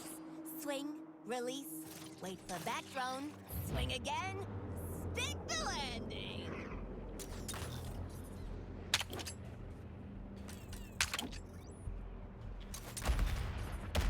Uh-oh. Oh. Actually stuck the landing. Yeah, that was actually pretty close. Finals. Didn't stick that.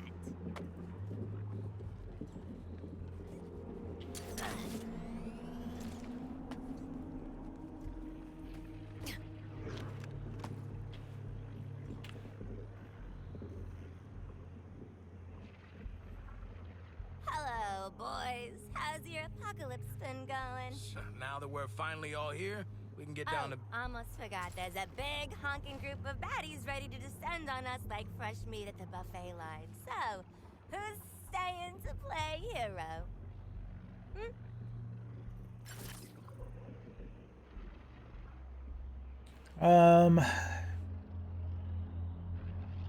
Honestly, I feel like I worked best with Deadshot.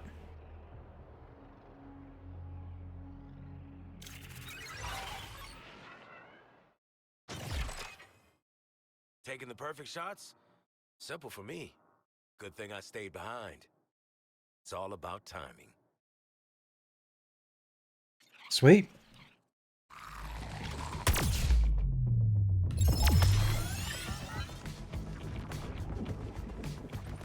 Targeting another resistor.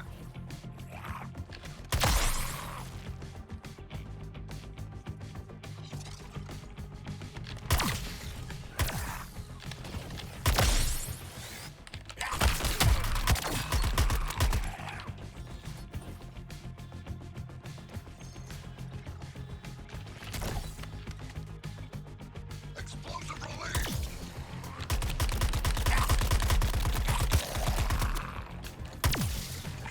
No targets. Go. Okay, I'm missing something with this target shot.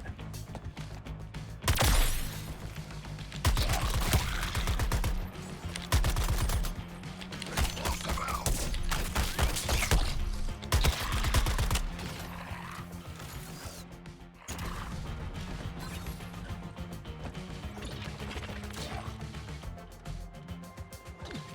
Where'd he go? There he is. Launch grenade. Oh yeah, grenades. Oops.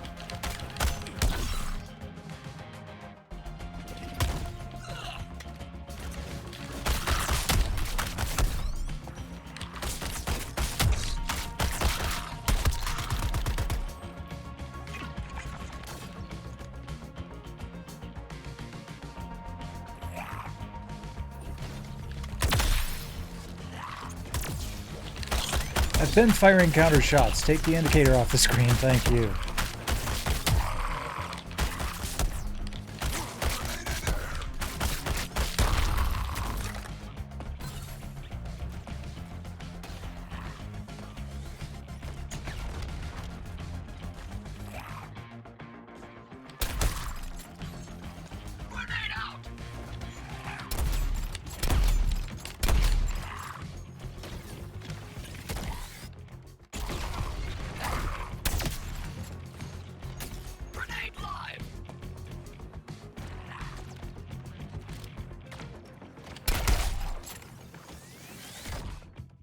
Definitely taking some licks.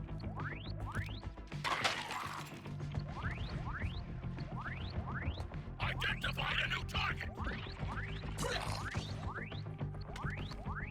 Am I just supposed to survive for 18 more seconds, or am I in trouble?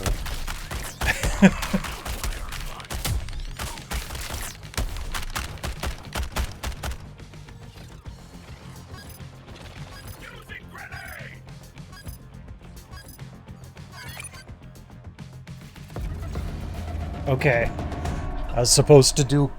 I think I noticed right toward the end that I was supposed to do one more counter. Perfect shots? Simple for me. Good thing I stayed behind. It's all about timing.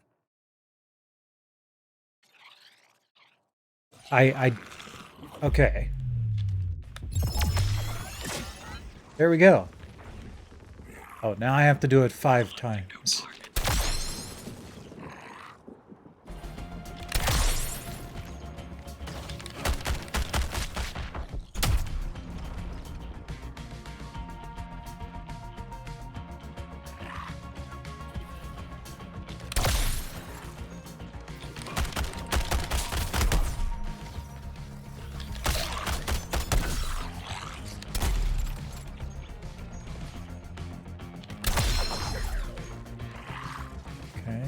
Once more.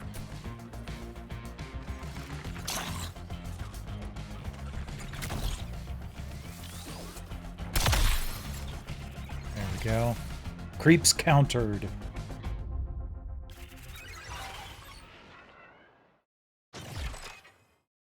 I had your personal shields modified.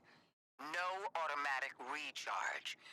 Every second you spend hiding behind cover is wasting my time. If you want to stay alive, you'll have to fight for it. That means harvesting shield charge from enemies in close combat.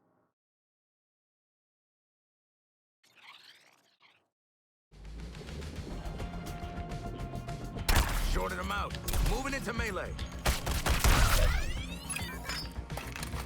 Okay. Assessing a new target.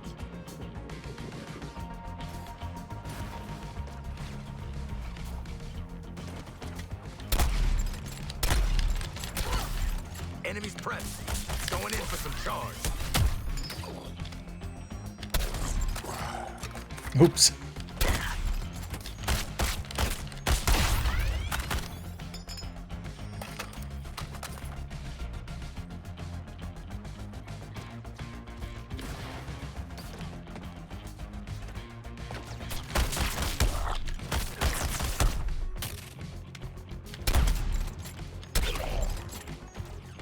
Okay, I need to switch to a weapon that isn't going to kill them too fast for me to harvest.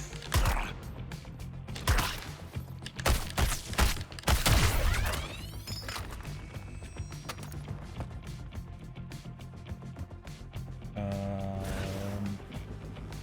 target selected. Ah, there we go.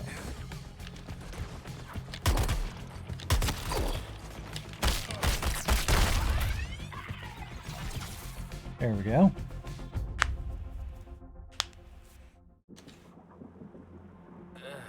Didn't see myself just strolling into the Daily Planet for any reason. Hate this place. Had to send a lawyer after some reporter wanting their big break. Tried to put all my information out there and on blast like I don't have a secret identity. After all the Arkham shit, came out anyway. But Lane got the story. Was pretty classy about it too. Not one mention of Zoe and Susan. You know, maybe this place wasn't the worst. I'll think about a subscription later. Let's get through this first.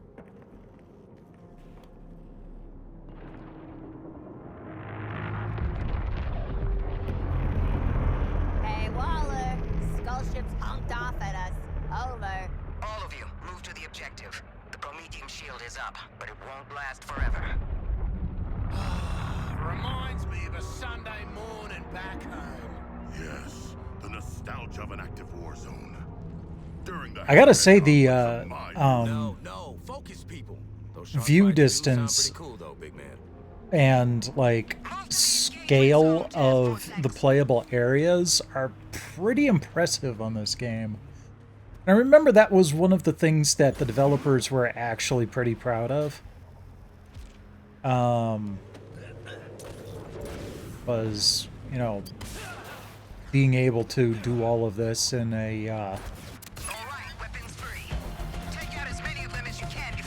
you know, relatively decent budget.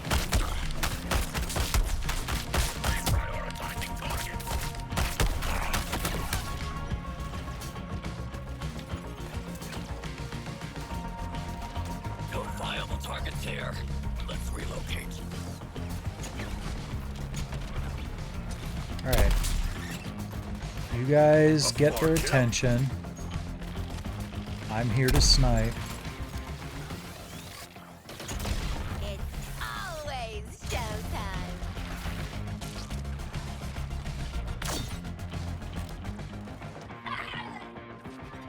Deployed explosive. Oi, kill stealers.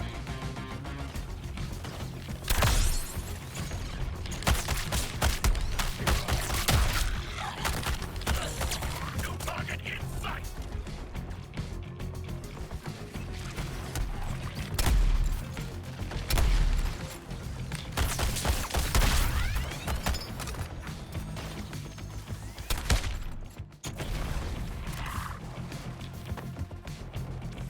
I'll pitch in on the shooting with you, Shark.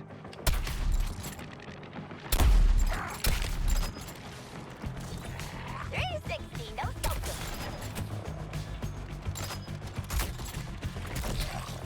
Assessing a new target.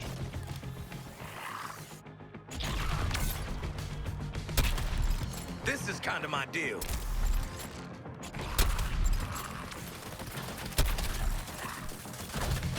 Frozen like a damn cartoon character. Hate to break it to you, but Tactical repositioning.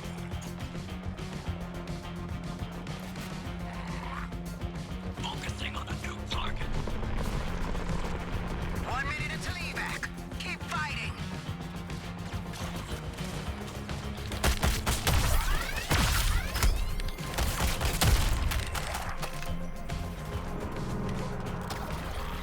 Trying explosive.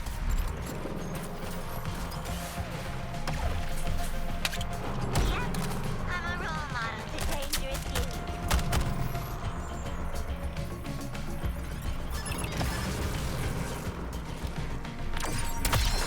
Targeting another resistance. oh neat, I can do a critical counter snipe.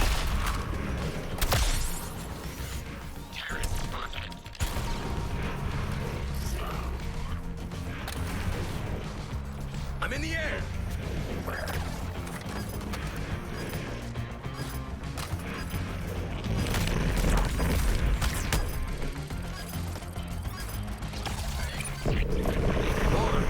One, get us the hell out of here. Get to the evac point. All hell's about to come down on you. Alright, working on it.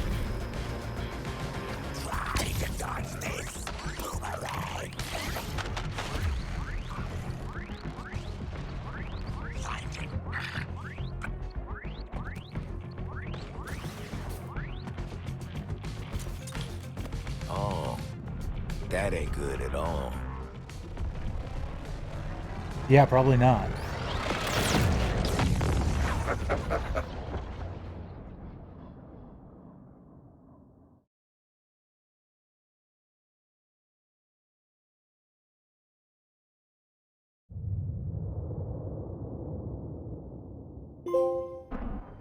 Okay, cool.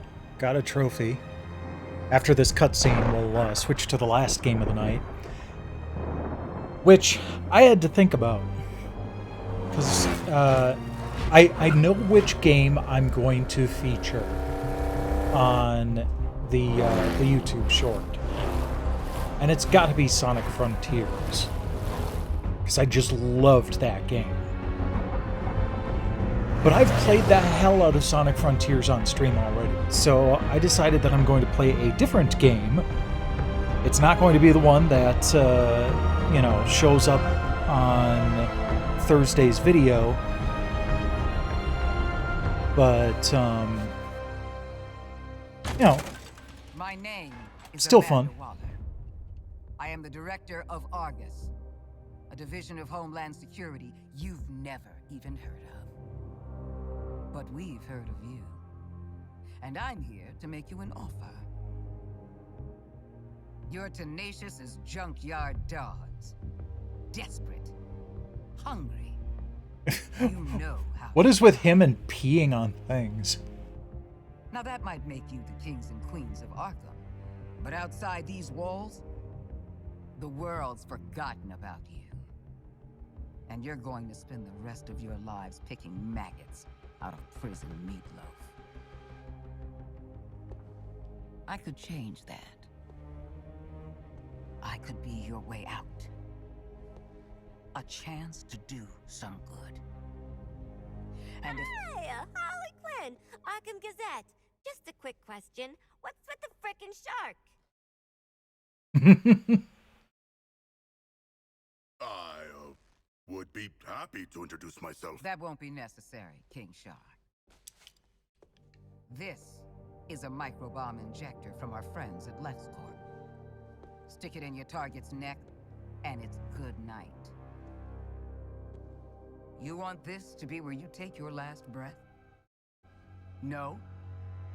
Then help me. I only need one of you. As for the other three, you are dead already. So, show me what you got.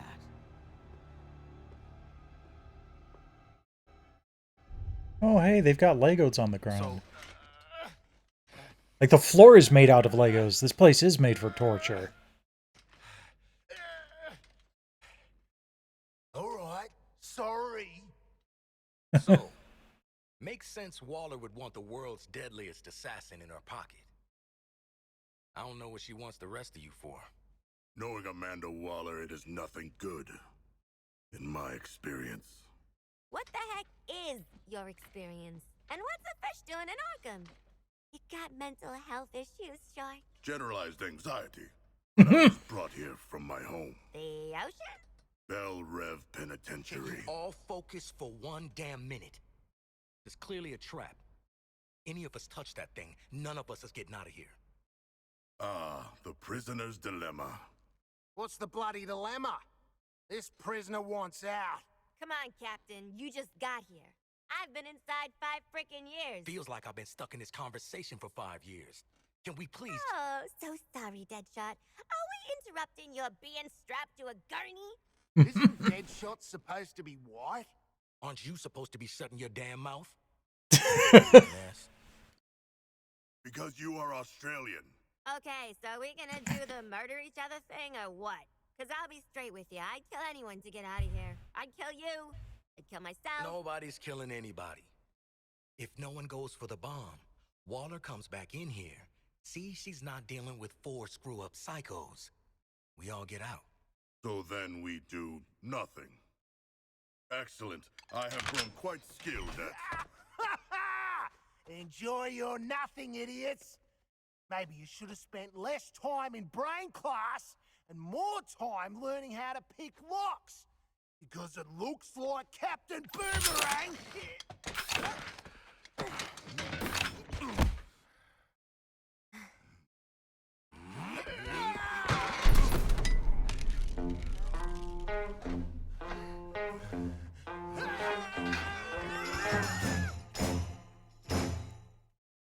If you want trouble,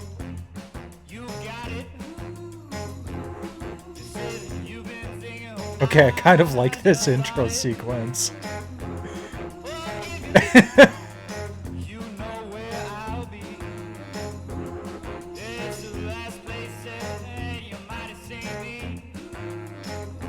Though this is probably going to get a copyright notice.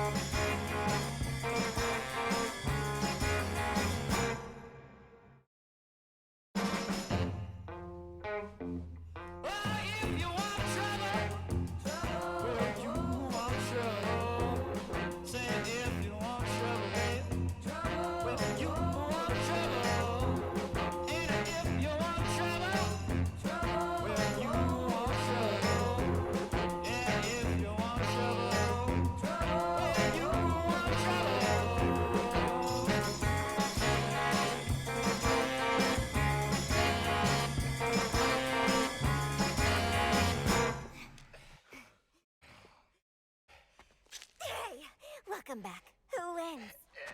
No one. There are bombs in our heads. We are all losers. The shark's right. She played you all. You played yourselves. Welcome to Task Force X.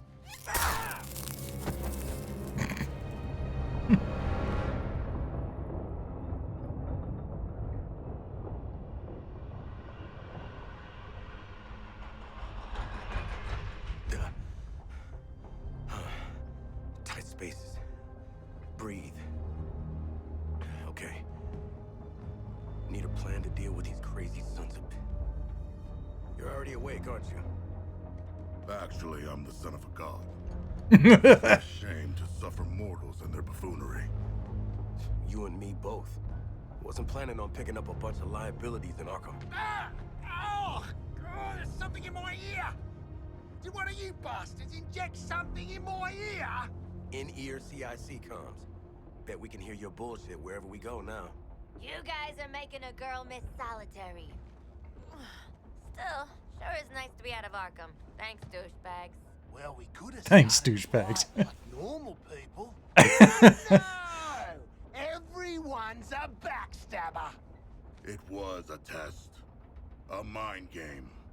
I do not know if we passed or failed. Well, 4 exploding heads are better than 1. Where are we going, and who are we killing? They geared us up to take on an army. Wait. Is that big dropkick driving the flaming train? I am not. I have never traveled by train before. Oh, brilliant. You jinxed it. This ride's like the Aussie. It's old and it stinks. Joke's on you, love. I'm not that old. Sharkman, pull that brake lever.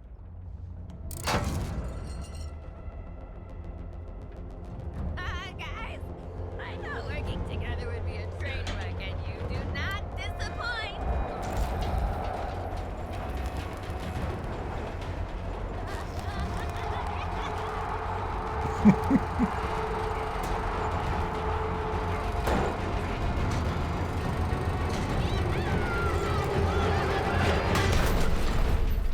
Crunch.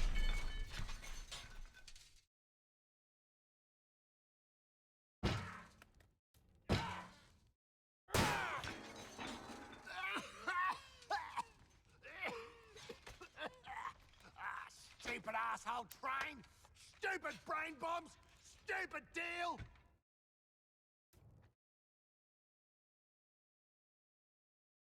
Hey, hold up, big man. What is it? Can you feel that?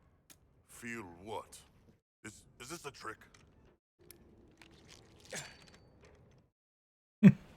Old school. Guess Miss Off the Books got something to tell us. Or she made us a mixtape.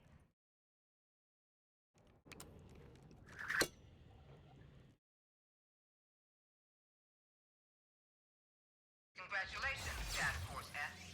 If you're hearing this, at least one of you made it to the area of operations alive.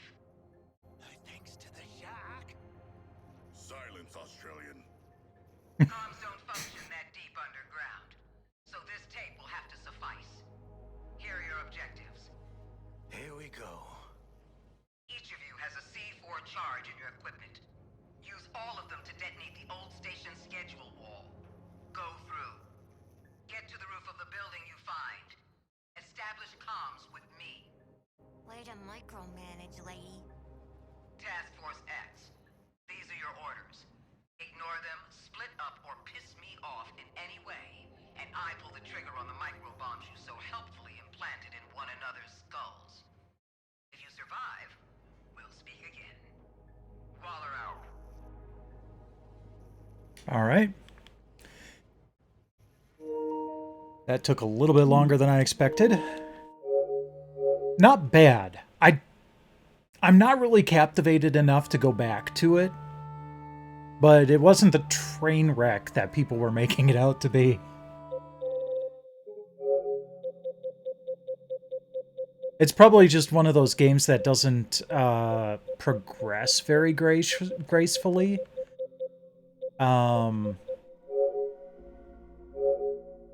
Like, it starts up decently enough, but late game doesn't really impress.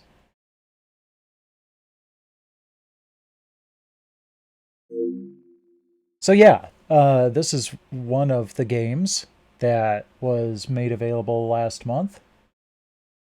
And it was more of a 30th anniversary thing than the usual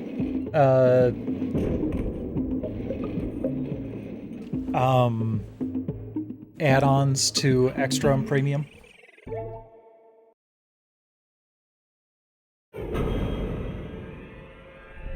But this is one of the few games where I've played it to 101% multiple times. Have I played this version yet? Nope, doesn't look like it. Okay.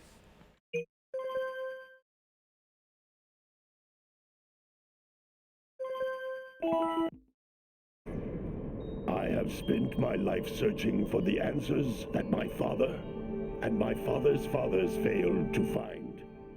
Who were the precursors? Why did they create the vast monoliths that litter our planet? How did they harness eco, the life energy of the world? What was their purpose? And why did they vanish? I have asked the plants, but they do not remember. The plants have asked the rocks, but the rocks do not recall. Even the rocks do not recall. You know, every bone in my body tells me I'm kind of looking forward to that intergalactic game that they're working on. But I would love to see Naughty Dog do something fanciful like this again. You know, something not necessarily grounded in reality. the sage anyway. I'm only the master of green eco, one of the wisest men on the planet. So it seems the answer begins not with careful research or sensible thinking.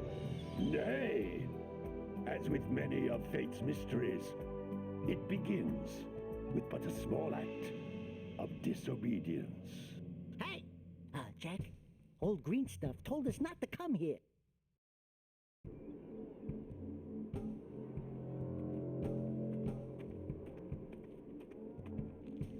Like, this is one of those PS2 games that holds up amazingly well.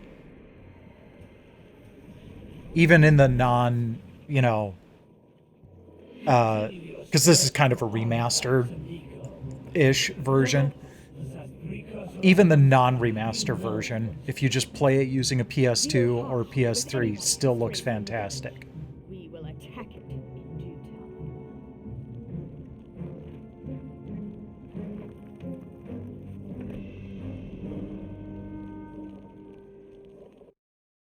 What are we doing here anyway? And more importantly, it plays well. Give me the creeps.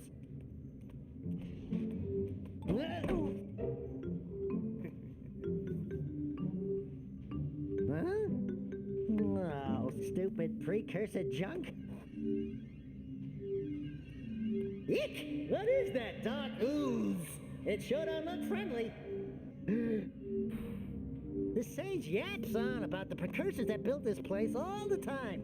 Where did they go? Why did they build this crud? Now, I like precursor orbs and power cells as much as the next guy. But if you ask me, they must have been real losers. Wow! How did you do that? I think we're in trouble!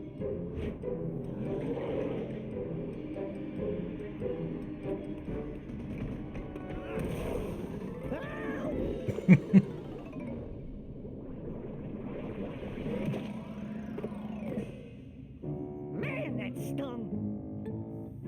I told you we shouldn't have come here, and you listened! What?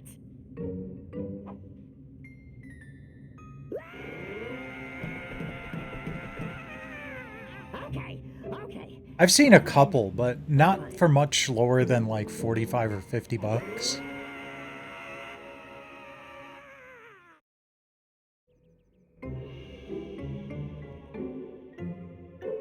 Probably gonna be a while. In green foundation do you two want? I was... Don't tell me. Instead of heeding my wisdom, the two of you went mucking around in the only place that I told you not to go. Misty Island. That's right, and then... And, Daxter, you finally Gotcha. took a much-needed bath, but in a bathtub filled with dark eco. Look, old man, are you gonna keep yapping, or are you gonna help me out of this mess? I'm gonna keep yapping, because in my professional opinion, the change is an improvement. And besides, I couldn't help you if I wanted to. What? There's only one person who has studied Dark Eco long enough to have a chance at returning you to your previous form. Carl Acheron, the Sage. But he lives far to the north. Far, far to the north. Nobody has spoken to him in ages.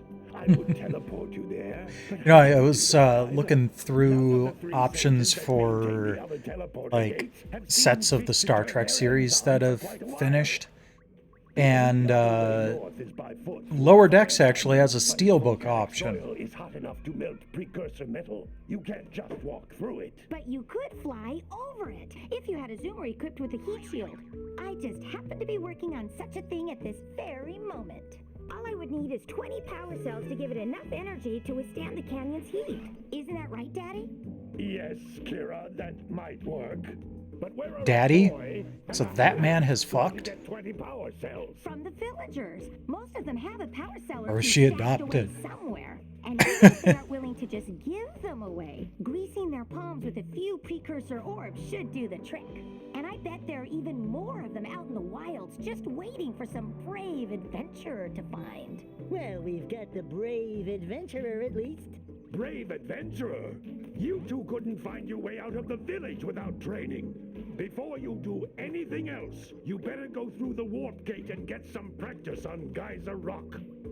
We won't find any more of that dark gooey eco stuff, will we? 'Cause I'd hate So to first fall off, again he's an and turn into Otzel. you. Get in there! Second, it is kind of blink and you miss it. It happens in the intro cutscene. He was an elf or whatever Jack is, and he fell into Dark Eco and got spit out. Until you find all 4 power cells on this island. Come on. I know there's a... There we go. Okay. And he got spit out as an Otzel. With it, my father and I can give you advice at any time during your quest.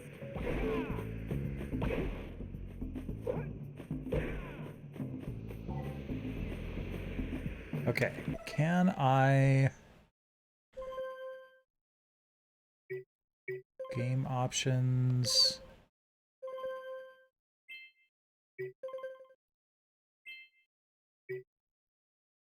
No. I was hoping there was a way to invert the X camera, but unfortunately not. Give you a power cell in exchange.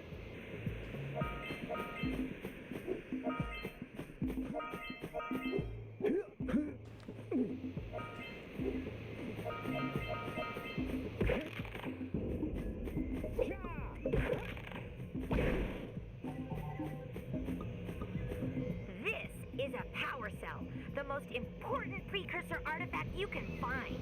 You need to collect 20 of these so I can power the heat shield for your A-Grab zoomer.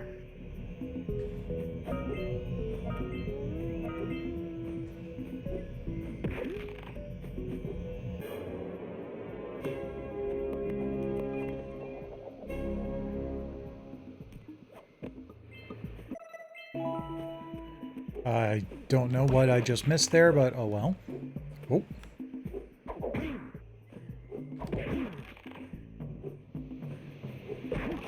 There we go.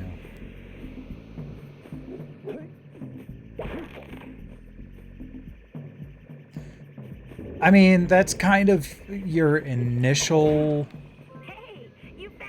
motivation for setting out, but nah.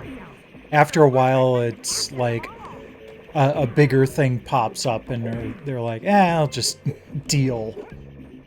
And as far as I'm aware, he stays that way for the rest of the series.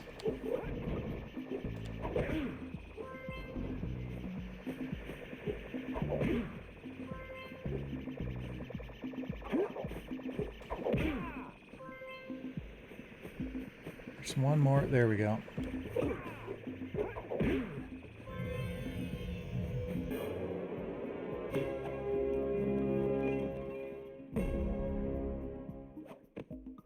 Wow! That last scoutfly had a power cell. I'll bet if you collect all 7 in each area, you can find even more power cells.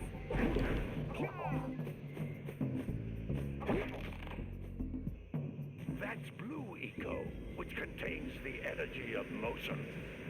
Blue Eco allows you to run fast, break boxes, and even activate some precursor artifacts when you get near them.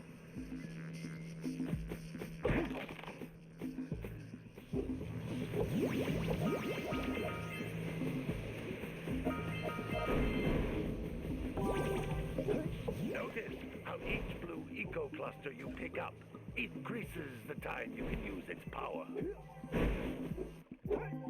No, no, no, no, no.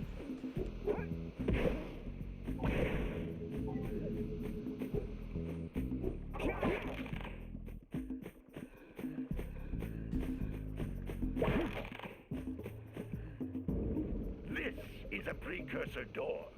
It can only be opened by approaching the door while channeling Blue Eco through your body. Coincidence? I think not.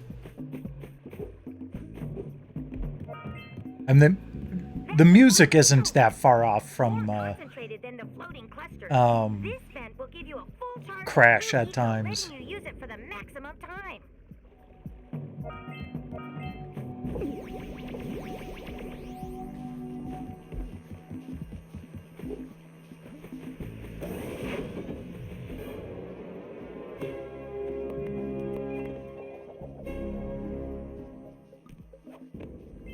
Good work! The Blue Eco caused the door to open. With Blue Eco, you can breathe energy into all kinds of precursor artifacts that have lain dormant for years. Hey, look at that. Jack can fall in water and not die. But a giant sentient shark? No.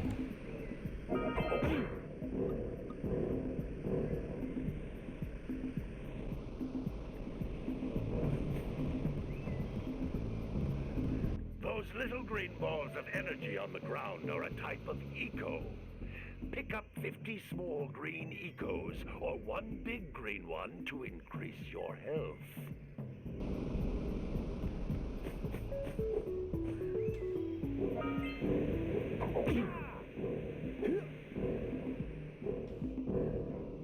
Ah, there we go.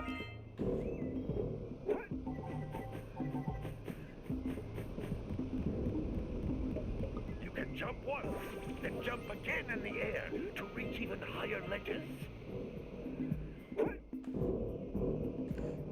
And one you haven't told me about yet is crouch and jump and you get a little bit higher.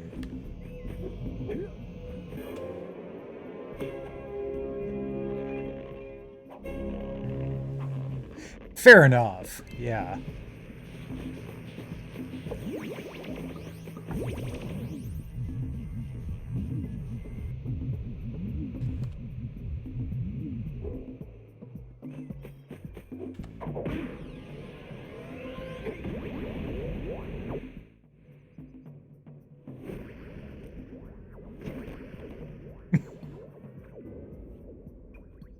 Good training, boys. But that's nothing compared to the challenges that lie ahead. Then no problem. We got the moves, eh, Jack? We'd love to stay and chat, Big Green, but we're, itching to get on with our adventures. Fine, fine. Adventure away, then. And while you're out adventuring, why don't you make yourself useful? My darn green eco-collectors are clogged up again. Head out to the far side of the beach and clear them out, why don't you? Follow the lamps. They'll take you right there. Now, all of you, get out of here!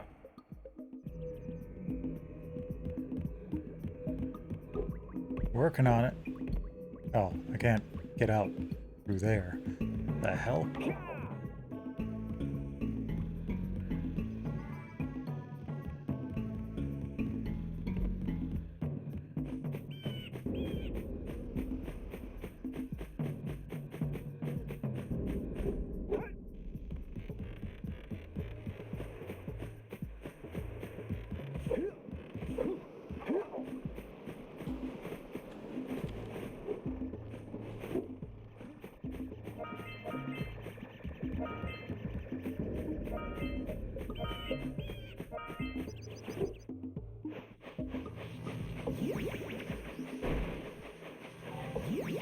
That's another fun part about this game is, for the most part, it is an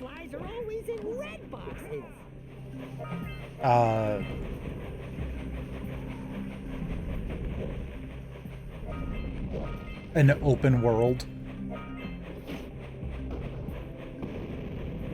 You can freely travel from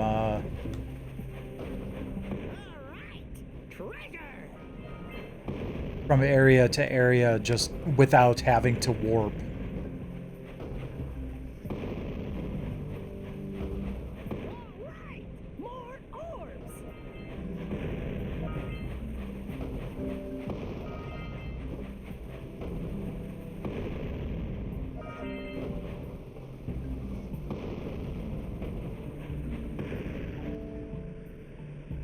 Hey!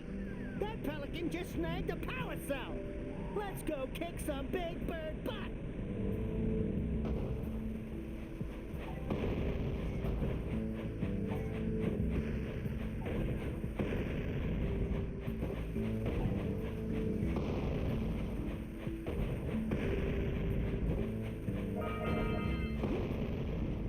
Okay, there we go.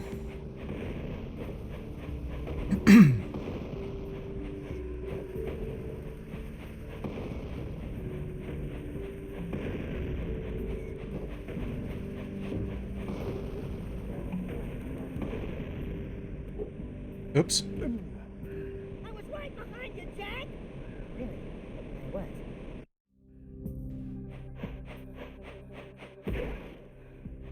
So yeah, on Astrobot, when you hit the Jack bot, the little Daxter does that whole thing where he jumps on Jack's chest and smacks him around to wake him back up.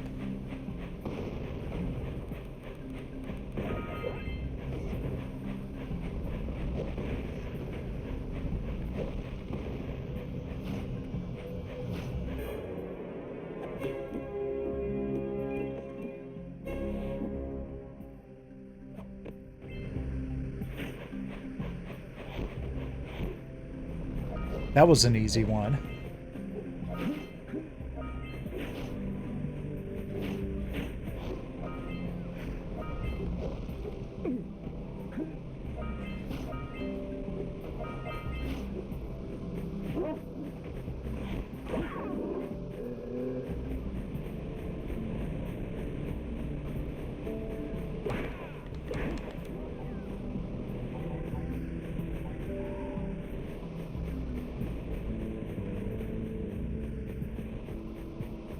Oh, too late.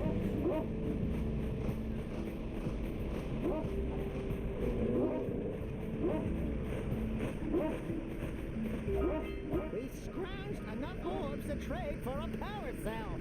Let's get back and make the switch already.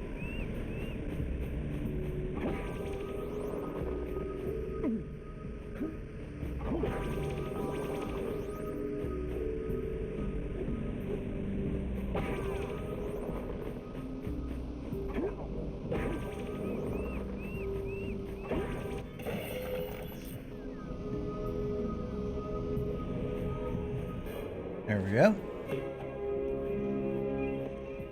Bong. Well, I see that you two have finally decided to unblock my collectors. I would offer my congratulations, but you have so much to do, I won't waste your time. By the way, if things don't work out, Daxter could always get a job controlling the village rat problem.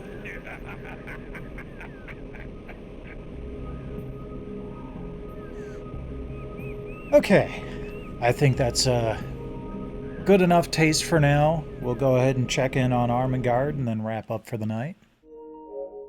But yeah, I highly recommend this. If you like 3D platformers at all, and somehow over the past 25 years you have not had a chance to play Jak and Daxter, do so. It really was kind of the pinnacle of the genre for a good long time.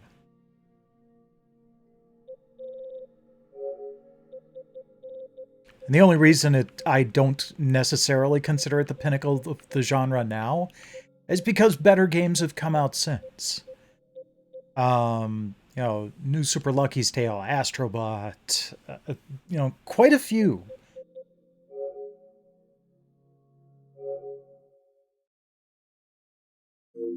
But it's still good to play.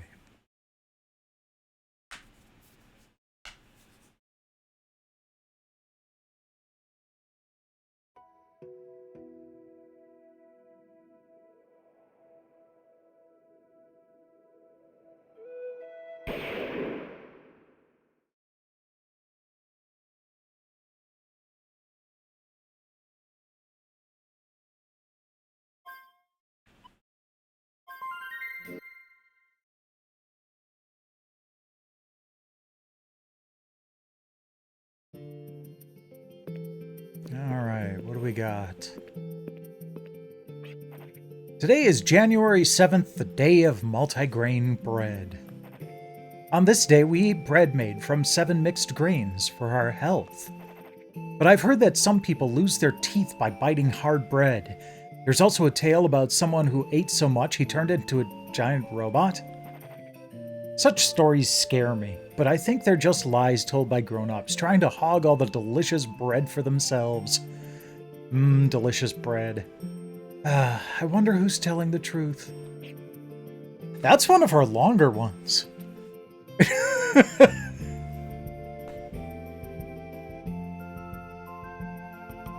I wish I had some tasty bread around the house right now. I mean, I've got some multigrain bread, but, no, it's just regular sliced bread. Alright, we are going to raid Fortifier tonight. He is playing Skyward Sword on the Wii. I will be back next week with more Shining Wisdom.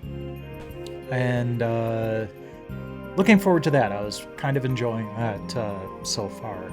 So thanks to everybody for dropping by tonight. I always appreciate it. Rest well when you do. And in the meantime, enjoy Fortifier.